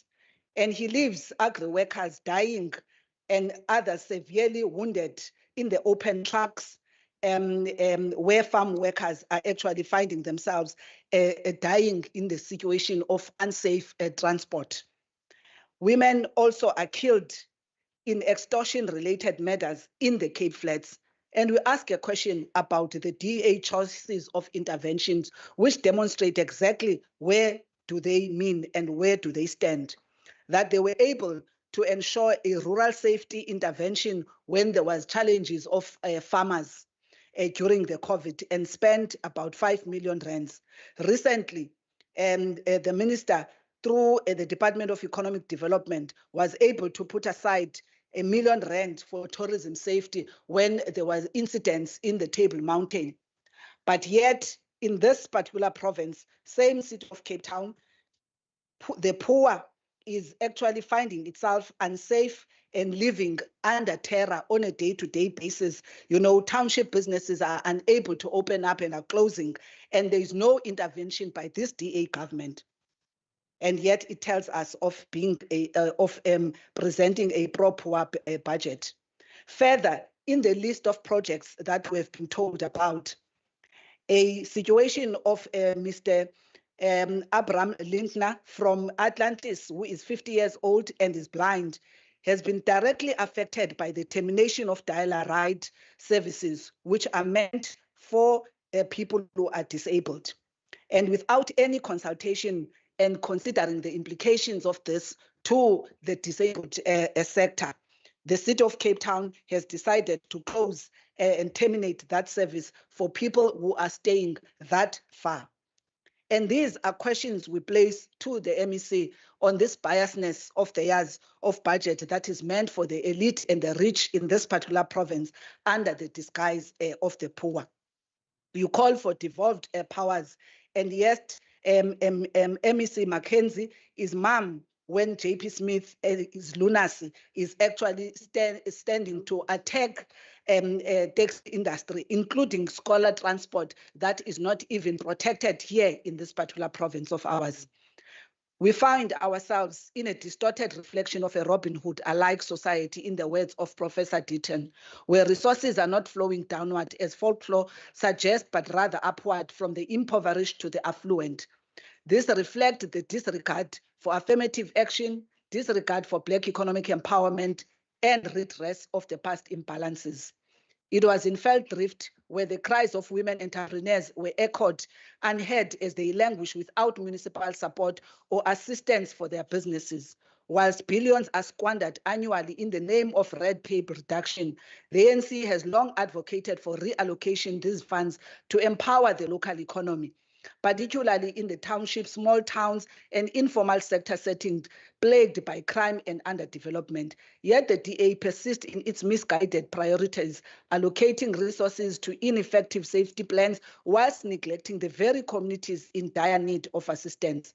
It boasts of the City of Cape Town's international acclaim as a safe and clean haven, but conveniently omits the grim realities faced by its marginalized inhabitants in Khayelitsha, suffocating under sewage and waste, Delft and Manenberg besieged by crime, in Boland region embroiled in a cycle of farm evictions.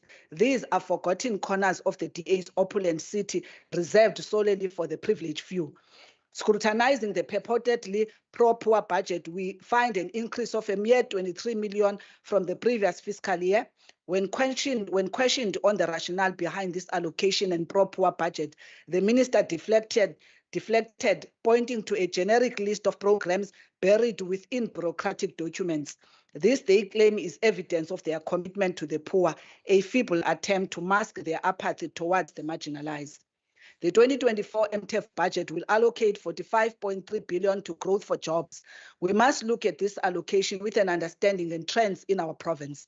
Employment trends in the province show that most vulnerable cohorts in the Western Cape to unemployment are the African population at 28%, those with lower than secondary education, and youth. African youth with less than secondary education are the most vulnerable cohort in the province. In the fourth quarter of 2023, this cohort made up of 8.7% of the labor force in the province. And the reality that we face here in this province is that only 26.3% in the education system are doing pure maths, whilst almost 2/3 are subjected to maths lit. And yet you expect this to participate in the economy and find meaningful jobs. Speaker, my question, and that of many in the above-mentioned vulnerable cohorts, is what targeted interventions the provincial government is making specifically for these African young people? What is Growth for Jobs doing to improve these realities? Where are the skills development programs for these cohorts so that they can stand a chance to benefit from the net employment gains in sectors like finance, transport, and agriculture, which hold great significance in the province economy, instead of them being subjected to modern-day slavery with meagre salaries? Speaker, the DA has been running a youth development program which was established or started in 2019. Since its inception, it has only 70 unemployed youth that has participated. What has happened to those young people? How many young people have been enrolled if for 3 years you have only spoken about 70 young people? It is evident that the history of the DA's politics in our province lacks genuine inclusivity. For years, the ANC has called for pro-poor budgeting and declared an inequality agenda only to fall in deaf ears. This is coupled with race denialism and refusal of this government to disaggregate data that exposes the fallacy of racialized beneficiation of DA policies skewed to the privileged white individuals. The ANC has called for inclusive growth, addressing the rampant inequality and lack of decent employment opportunities, which has fallen on deaf ears within the DA camp. While we stress the importance of not just any job, but decent employment with fair wages, safe and protected working conditions, the DA remains aloof, indifferent to the struggles of the working class. It is clear that the budget presented by the minister is nothing more than a political ploy designed to secure votes in the upcoming election. It is time for DA to exit the stage. I thank you. And the ANC does not support this budget. Thank you very much, Honourable Nkondlo. And now I recognize the Honourable Bartman. Good morning, Deputy Speaker. Deputy Speaker, I first want to welcome some guests of mine. There are youth from the Ripples of Hope Gregory Rix Fellowship, named after my late best friend, Dr. Greg Rix. And, you know, Greg and I, we were always a friendship where you would share and implement crazy ideas. And one of those crazy ideas was based on a city year program in America that in the Western Cape is now called the Year Beyond Project. Deputy Speaker, fellow South Africans and people of the Western Cape. The Western Cape government has tabled an 84 billion rand budget, with the bulk of it being allocated to the Departments of Health and Wellness as well as the Department of Education. This budget is doing its utmost best to protect frontline services and to continue to build upon the work that this government has achieved.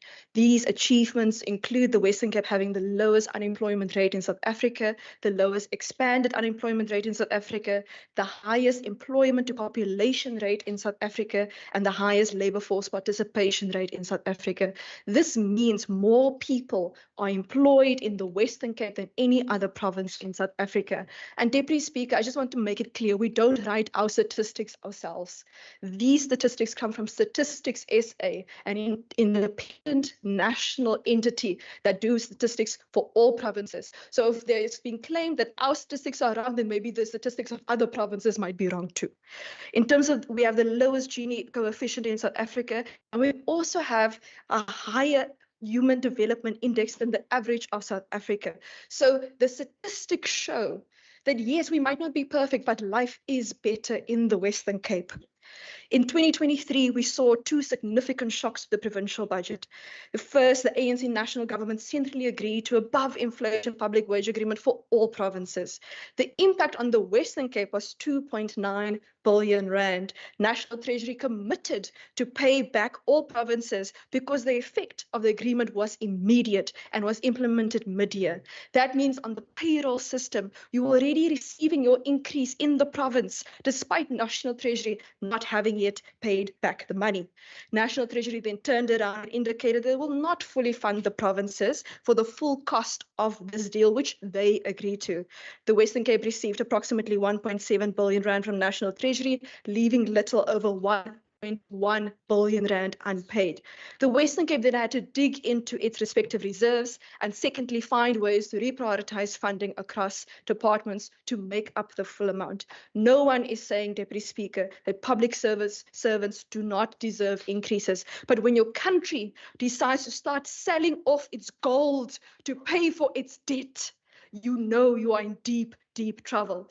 Right now, as a country, South Africa is essentially selling off the family jewels, metaphorically, so that the bank does not take our house. Speaker, Deputy Speaker, I want you to comprehend what I'm saying. The ANC national government wants a minimum of 17.7 billion rand for the Bella Bill. But as we are currently speaking, we are selling our gold to pay for our debt. If that isn't moral bankruptcy, then I do not know what is. The second shock that we experienced was when the national government cut conditional grants last year, mid-year, amounting to over 640 million rand. To put this in perspective, the Western Cape government depleted its full stabilization reserve of 400 million rand last year in response to the fiscal consolidation and prolonged fiscal crisis. It was amidst these circumstances that the Western Cape government then lodged an intergovernmental dispute, and rightly so, because we are not getting our fair share from the provincial equitable share formula, and there are now real threats to budgets that have to implement immediately realizable rights. Deputy Speaker, mention was made of the household food basket, but household food basket across South Africa is based on inflation, which is affected by national ANC economic policies. So secondly, in terms of safety, mention was made that why are we so unsafe? The speaker before me was speaking about it. But in terms of Section 205, subsection 3 of the Constitution, The South African Police Service is the mandate of the national government. So the members must please message or WhatsApp their respective national ministers if they feel that they're not doing a good job.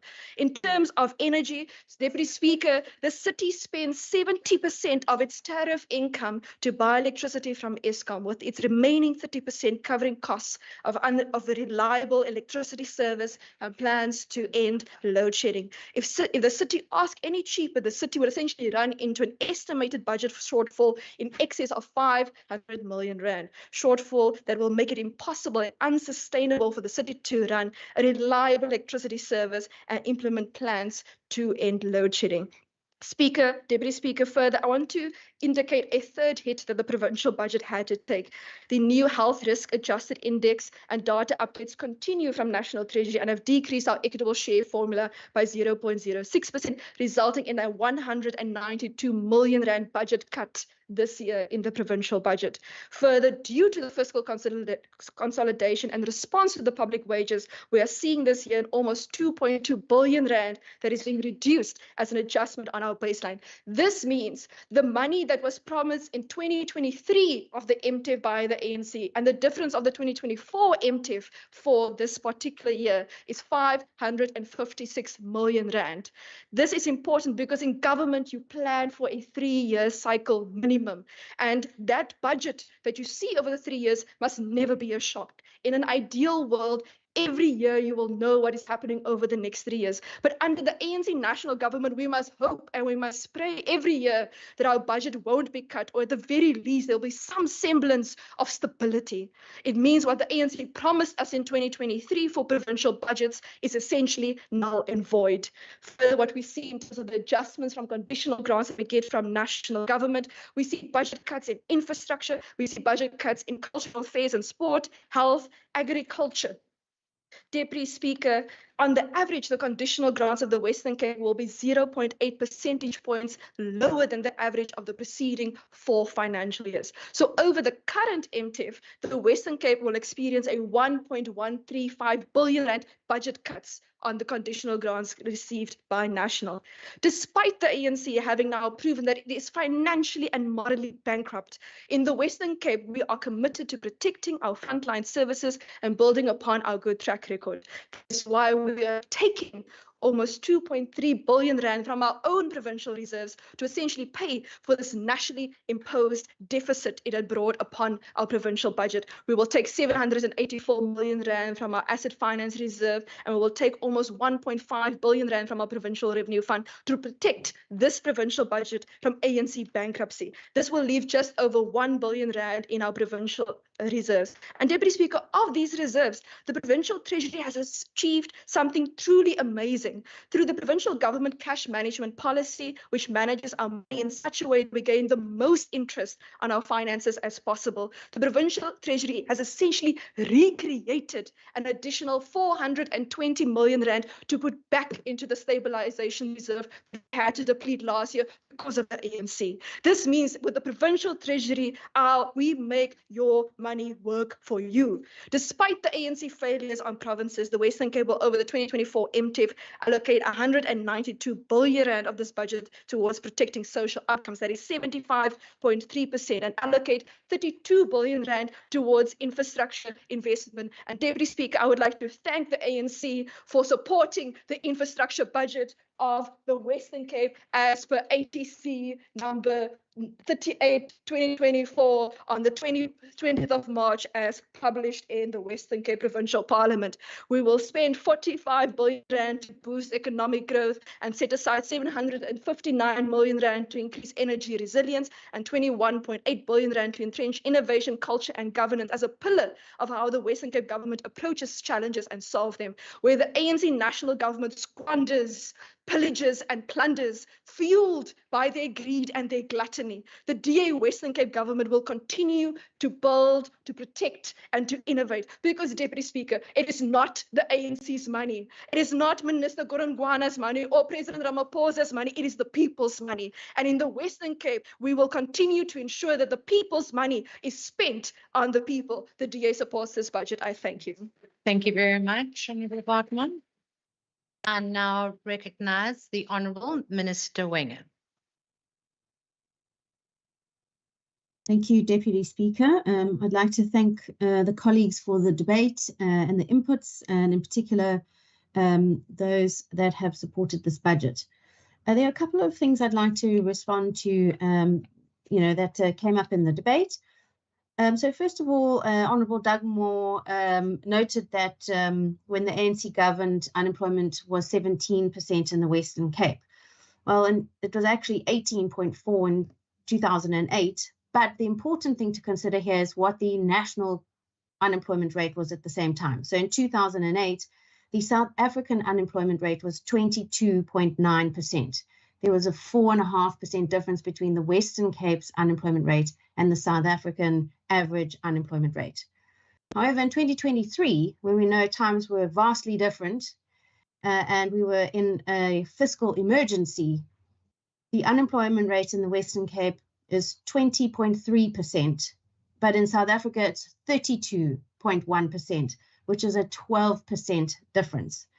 So the ANC benefited from a lower nationwide unemployment rate and a growing economy, whereas in 2023 we had a much worse national situation, and you can really see now where the Western Cape is backing the trend. Despite a poorly performing economy, we still continue to buck the trend and have a much significantly lower unemployment rate than anywhere else in South Africa.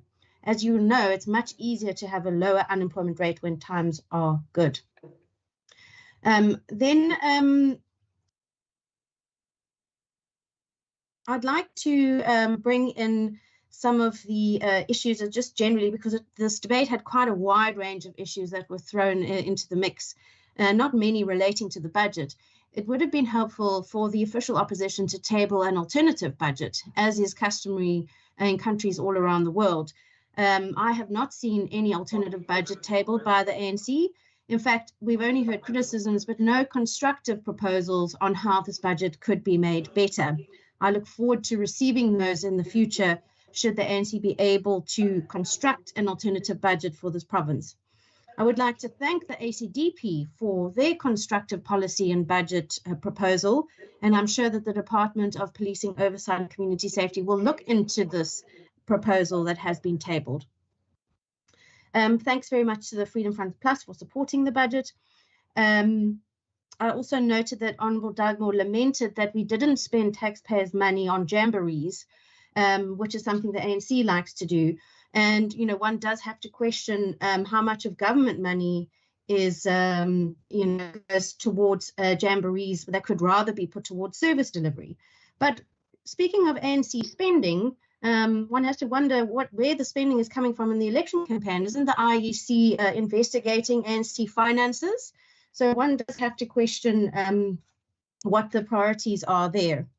Then moving to Honourable Nkondlo, she said that she was unable to find the budget breakdown of the 74% of our spend on the poor and the vulnerable.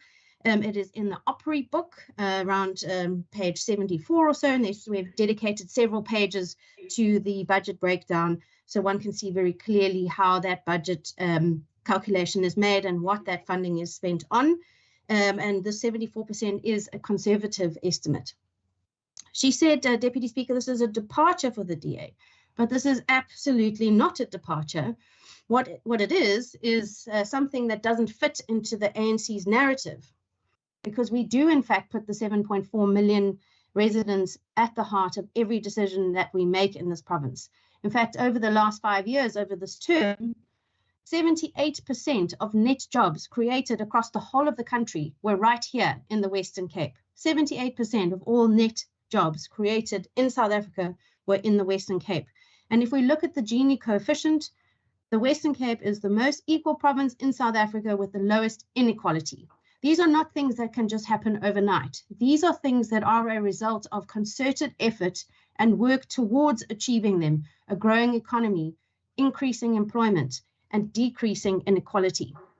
It is something the DA has always done and continues to do.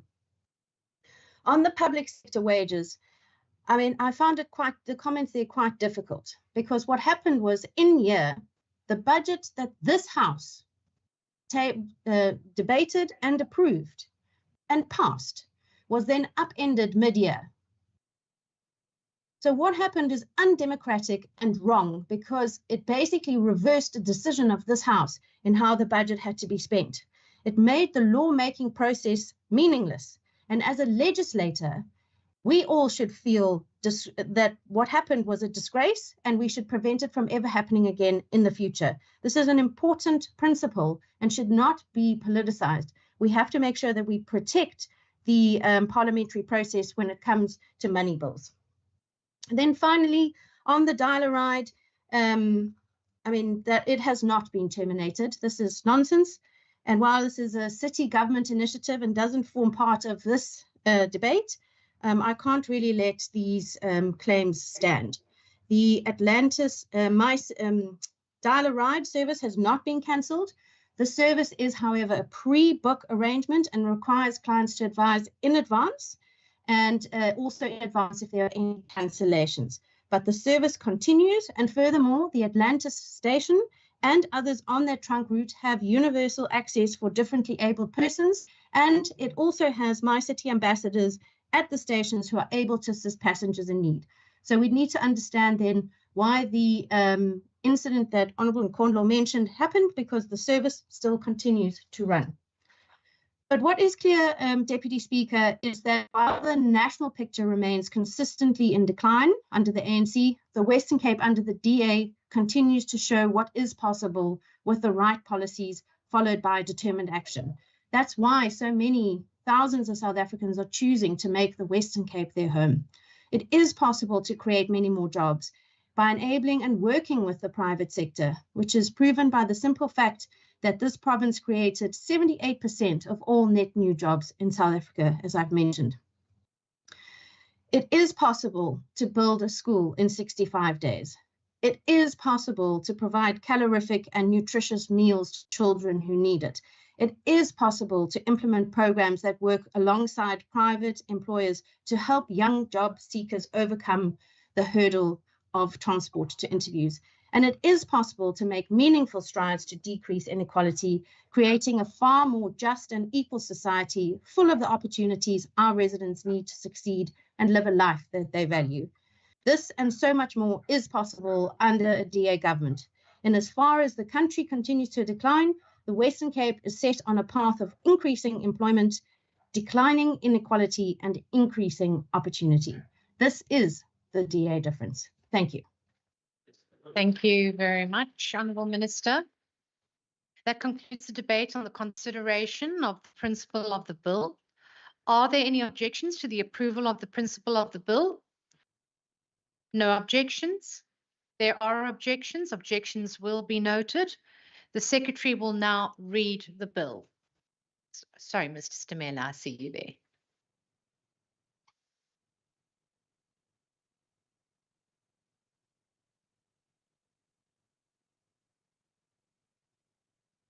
Western Cape Appropriation Bill.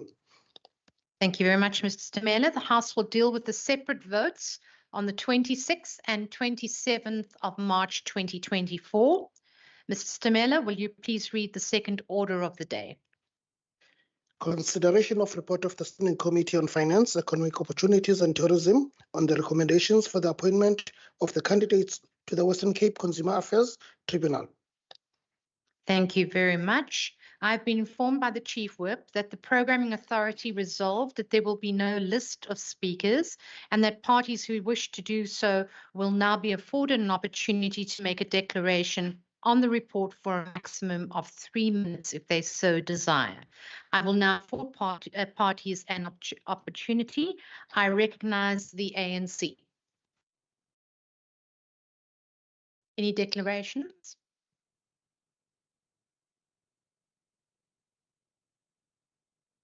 No. Okay, there are no declarations. I recognize, are the EFF online? No, thank you very much. I don't think Good's online, and then I recognize the ACDP. For declaration. Thank you very much. The Freedom Front Plus. Like to argue with the rest. Thank you very much, Honourable Member. I don't know if Al-Jamaa is online. Yes, No? Honorable Deputy Speaker. Deputy Speaker, Al-Jama, just want to congratulate the chairperson of the tribunal, Zan Venter, for winning the chairpersonship, and wish her all the best going forward with the tribunal.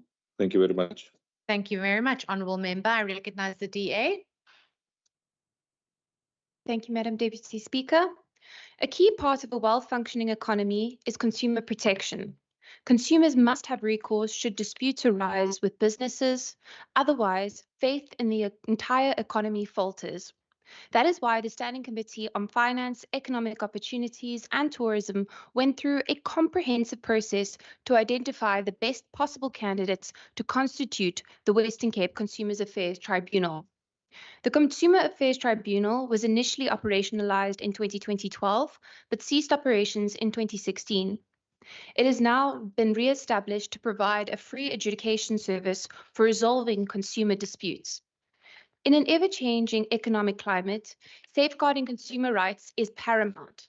The re-established Consumer Affairs Tribunal, offering free dispute resolution, ensures that citizens are shielded from financial uncertainty's harsh impacts.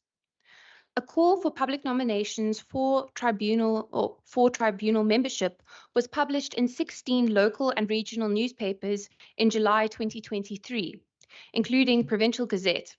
This resulted in a total of 22 nominations. Nominees underwent thorough probity checks to ensure their suitability for appointment. The eligibility criteria, this included being a citizen of South Africa and not being a civil servant, as well as not being an unrehabilitated insolvent or having a criminal conviction due to dishonesty, as well as not having been removed from office of a trust due to misconduct. After extensive interviews were conducted with top nominees, the committee found the recommended suitable candidates for appointment to the tribunal by the Minister of Finance and Economic Opportunities. Speaker, the DA is confident that the process has been fair and transparent and therefore supports the proposed appointments to the Consumer Affairs Tribunal. Thank you very much, Honourable Member. I have to announce that there are currently 32 honourable members present and entitled to vote, and the House is therefore quorate. The question put before the House is that the report by the Standing Committee on Finance, Economic Opportunities and Tourism be adopted. Are there any objections to the report being adopted? No objections. Agreed to. That's fine. Agreed to. I think that we now have full approval. The report of the Standing Committee on Finance, Economic Opportunities and Tourism on the recommendations for the appointment of the candidates to the Western Cape Consumer Affairs Tribunal has therefore been adopted. Mrs. Stamela, will you please read the third order of the day? Consideration of report of the Standing Committee on Infrastructure on the Expropriation Bill, B23D of 2020. Thank you very much. Order. The House has received the report of the Standing Committee on Infrastructure on the Expropriation Bill, conferring authority on the Western Cape delegation in the NCOP not to support this bill. This mandate has been sent to the NCOP. I will now afford any parties an opportunity to make a declaration if they so wish. I recognise the ANC. Thanks, Deputy Speaker. Good afternoon to everyone present. Speaker, I rise on behalf of the African National Congress to voice our unwavering support for the passing of the expropriation bill. This legislation is crucial steps towards advancing social justice, economic development, and equitable land for redistribution in our nation.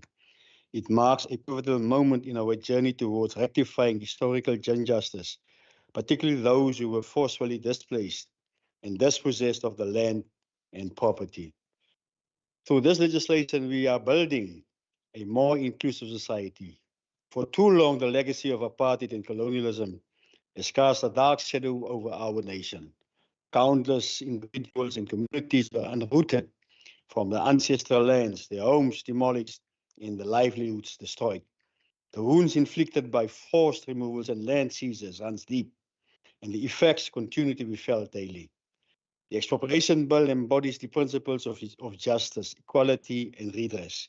It seeks to empower the government to expropriate property for public purpose or in public interest, while also ensuring fair and just compensation for affected parties. This bill is not merely a legal document. It's a beacon of hope for those who have long suffered the consequences of land dispossession. By passing this bill, we are taking a decisive step towards healing these wounds and building a more inclusive and equitable society. This legislation reaffirms our commitment to the principles of democracy and social justice. It is enshrined in the Constitution as the Republic of South Africa. There will be no arbitrary dispossession or property as the DA claims in its swart gevaar tactics. Yes, the bill acknowledges that there are instances where providing no compensation for expropriated property may be just and equitable, particularly when it serves the broader public interest. The provision ensures that land expropriation is not hindered by prohibitive compensation costs, enabling the government to pursue transformative policies that benefit the nation as a whole. We welcome the NCOP's adoption of this bill with a vote of 8 provinces in support, and the DA delegation voted against 1 province. The ANC fully supports this bill and calls, just like Herman Masaba support when he was a DA leader in the city of Johannesburg, supports expropriation. The ANC fully supports this bill and calls on all members of the National Assembly to vote in favor of the expropriation bill when it is presented for the House. I thank you. Thank you, Honourable Member. I note the apologies. I note that we don't have the ACDP. Thank you, Deputy Speaker. The ACDP do not support this bill. With policy uncertainty and reckless utterings from the ANC, we will see people not safe in this province. So we cannot support this bill. The ANC is thinking with this, they will get more votes. They're not getting more votes. They're going to be under 50% and they're going to be out the 29th of May, 2024. I thank you. Thank you very much. I recognize order members. I recognize the Freedom Front Plus. Order members. Speaker, the ANC has proved itself unable and incompetent to manage this country and our hitherto excellent functioning state-owned enterprises. All of them are in a state of collapse. The Freedom Front, therefore... Is your speech, sir, apologies, is your microphone on? Yes, dear. Thanks for the compliment, Honourable. South SAA, Eskom, Randwater, Denel, all state-owned enterprises is in a state of collapse. Our national health system is in the process of failing too. And so is everything else. The Freedom Front therefore cannot support land expropriation bill because it will signal the final nail in the economic coffers and fortunes of South Africa as a whole. Thank you. Thank you very much, Honourable Member. Al-Jamar, do you have a declaration? Yes, thank you very much, Honourable Deputy Speaker.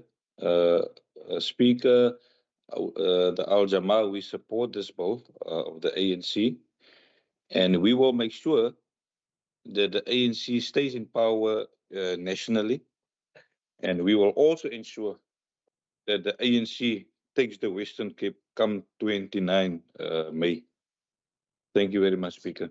Thank you very much. I now recognize the Democratic Alliance. Thank you very much, Deputy Speaker.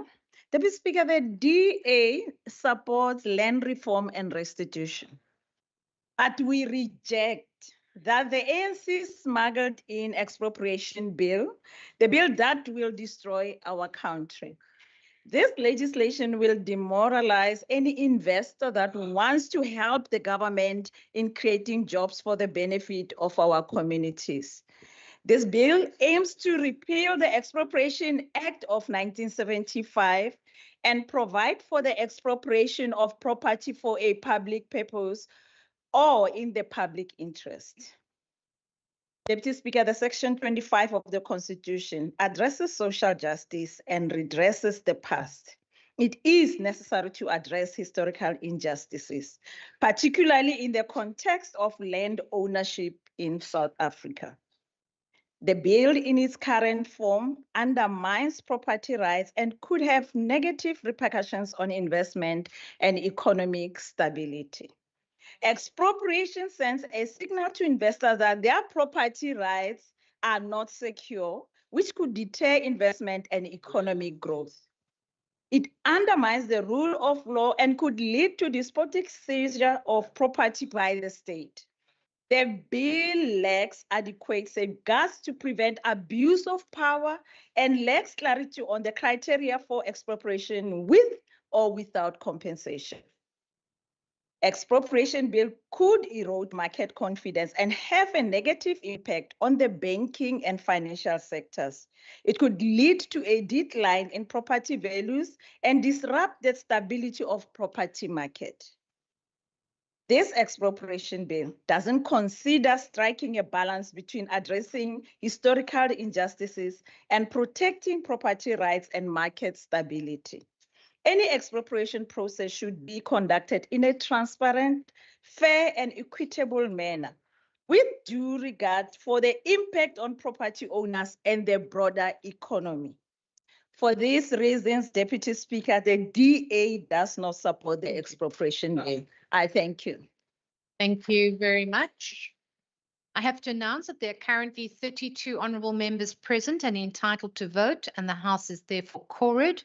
The question put before the House that the Standing Committee on Infrastructure on the Expropriation Bill conferring authority on the Western Cape delegation in the NCOP not to support this bill be ratified and adopted. No objections? Agreed to. Your objections will be noted in your declaration, Honourable Moran, but you normally would repeat it at the end. But I did listen very carefully that you had objected. That's correct? That's correct. Thank you. Those in, okay, we're fine. So the report of the Standing Committee on Infrastructure on the Expropriation Bill has therefore been adopted. Mr. Stamela, please read the fourth order of the day. Consideration of report of the Standing Committee on Infrastructure on the Housing Consumer Protection Bill, B10D of 2021. Thank you very much. The House received the report of the Standing Committee on Infrastructure on the Housing Consumer Protection Bill, conferring authority on the Western Cape delegation in the NCOP to support this bill. This mandate has been sent to the NCOP. I will now afford parties an opportunity to make a declaration if they so wish. I recognize the ANC. Thanks, Deputy Speaker. It seems you want me to also say at the end that we support. I did say the previous bill at the beginning that the ANC did support. Again, Speaker, I rise on behalf of the African National Congress to voice our support for passing of the Housing Consumer Protection Bill. This legislation embodies our commitment to safeguarding the rights and interests of housing consumers across our province and country at large. The Housing Consumer Bill Protection Bill is a pivotal piece of legislation designed to provide comprehensive protection to housing consumers. Objectives are clear and noble: to ensure the integrity of the housing market, to safeguard consumers against unscrupulous practices, and to promote transparency, accountability in the home building industry. One of the key positions of this bill is the continuation of the National Home Builders Registration Council as the National Home Building Regulatory Council. This regulatory body will play a crucial role in overseeing the conduct of home builders, ensuring compliance with industry standards and providing recourse for aggrieved consumers. Furthermore, the bill establishes mechanisms for the registration of home builders, the enrollment of houses in the Home Warranty Fund, and the regulation of contractual matters related to home construction. These measures are essential for instilling confidence in consumers, fostering trust in the housing market, and promoting responsible practices within the industry. By passing the Housing Consumer Protection Bill, we are taking a proactive stance in addressing challenges faced by housing consumers. We are sending a clear message that we prioritize the well-being and interests of our citizens, particularly those who are embarking on a journey of home ownership. We are satisfied with the process followed and confident that ample time was given to the people to make submissions and to attend the public hearings. I therefore call on the members of the House to stand united in support of the Housing Consumer Protection Bill to strengthen consumers' protection, promote sustainable development, and uphold the values of fairness and justice, as well as to demonstrate our unwavering commitment to building a brighter future for all. The ANC rise to support this bill. I thank you. Thank you very much. I recognize the ACDP. Deputy Speaker, the ACDP supports the bill. Thank you. Thank you very much. The Freedom Front Plus. Noted. Thank you very much. Al Jamar. Thank you, Speaker. Al-Jamar supports the bill. Thank you. Thank you very much. The Democratic Alliance. Thank you very much, Deputy Speaker. Deputy Speaker, the Housing Consumers Protection Bill aims to address long-standing issues within the home building industry by replacing the outdated Housing Consumers Protection Measures Act of 1998, recognizing the need to better safeguard the interests of homeowners. The proposed bill seeks to enhance protections for housing consumers. Central to the bill's objectives is the reinforcement of existing protection measures. By imposing stringent standards and regulations, it aims to improve quality assurance within the industry and reduce the prevalence of substandard construction practices. Additionally, the bill emphasized the importance of effective regulatory framework to govern industry conduct. By prescribing clear guidelines and protocols, it aims to enhance transparency and accountability, while also introducing provisions for imposing sanctions against those who found in breach of regulations. Following careful consideration, the Standing Committee on Infrastructure recommended conferring authority upon the Western Cape's delegation in the NCOP to support the bill.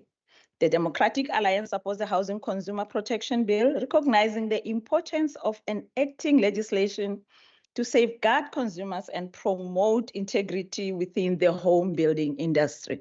I thank you. Thank you very much, Honourable Member. I have to announce that there are currently 32 Honourable Members present and entitled to vote, and the House is therefore quorate. The question put before the House at the Standing Committee on Infrastructure on the House Consumer Protection Bill, conferring authority on the Western Cape delegation in the NCOP to support this bill, be ratified and adopted. No objections? Agreed to. Thank you very much. Honourable Members, the report of the Standing Committee on Infrastructure on the Housing Consumer Protection Bill has therefore been adopted. This concludes the business of the day. Mr. Stamela will now end the meeting and all the members will be exited from the sitting. The House is adjourned.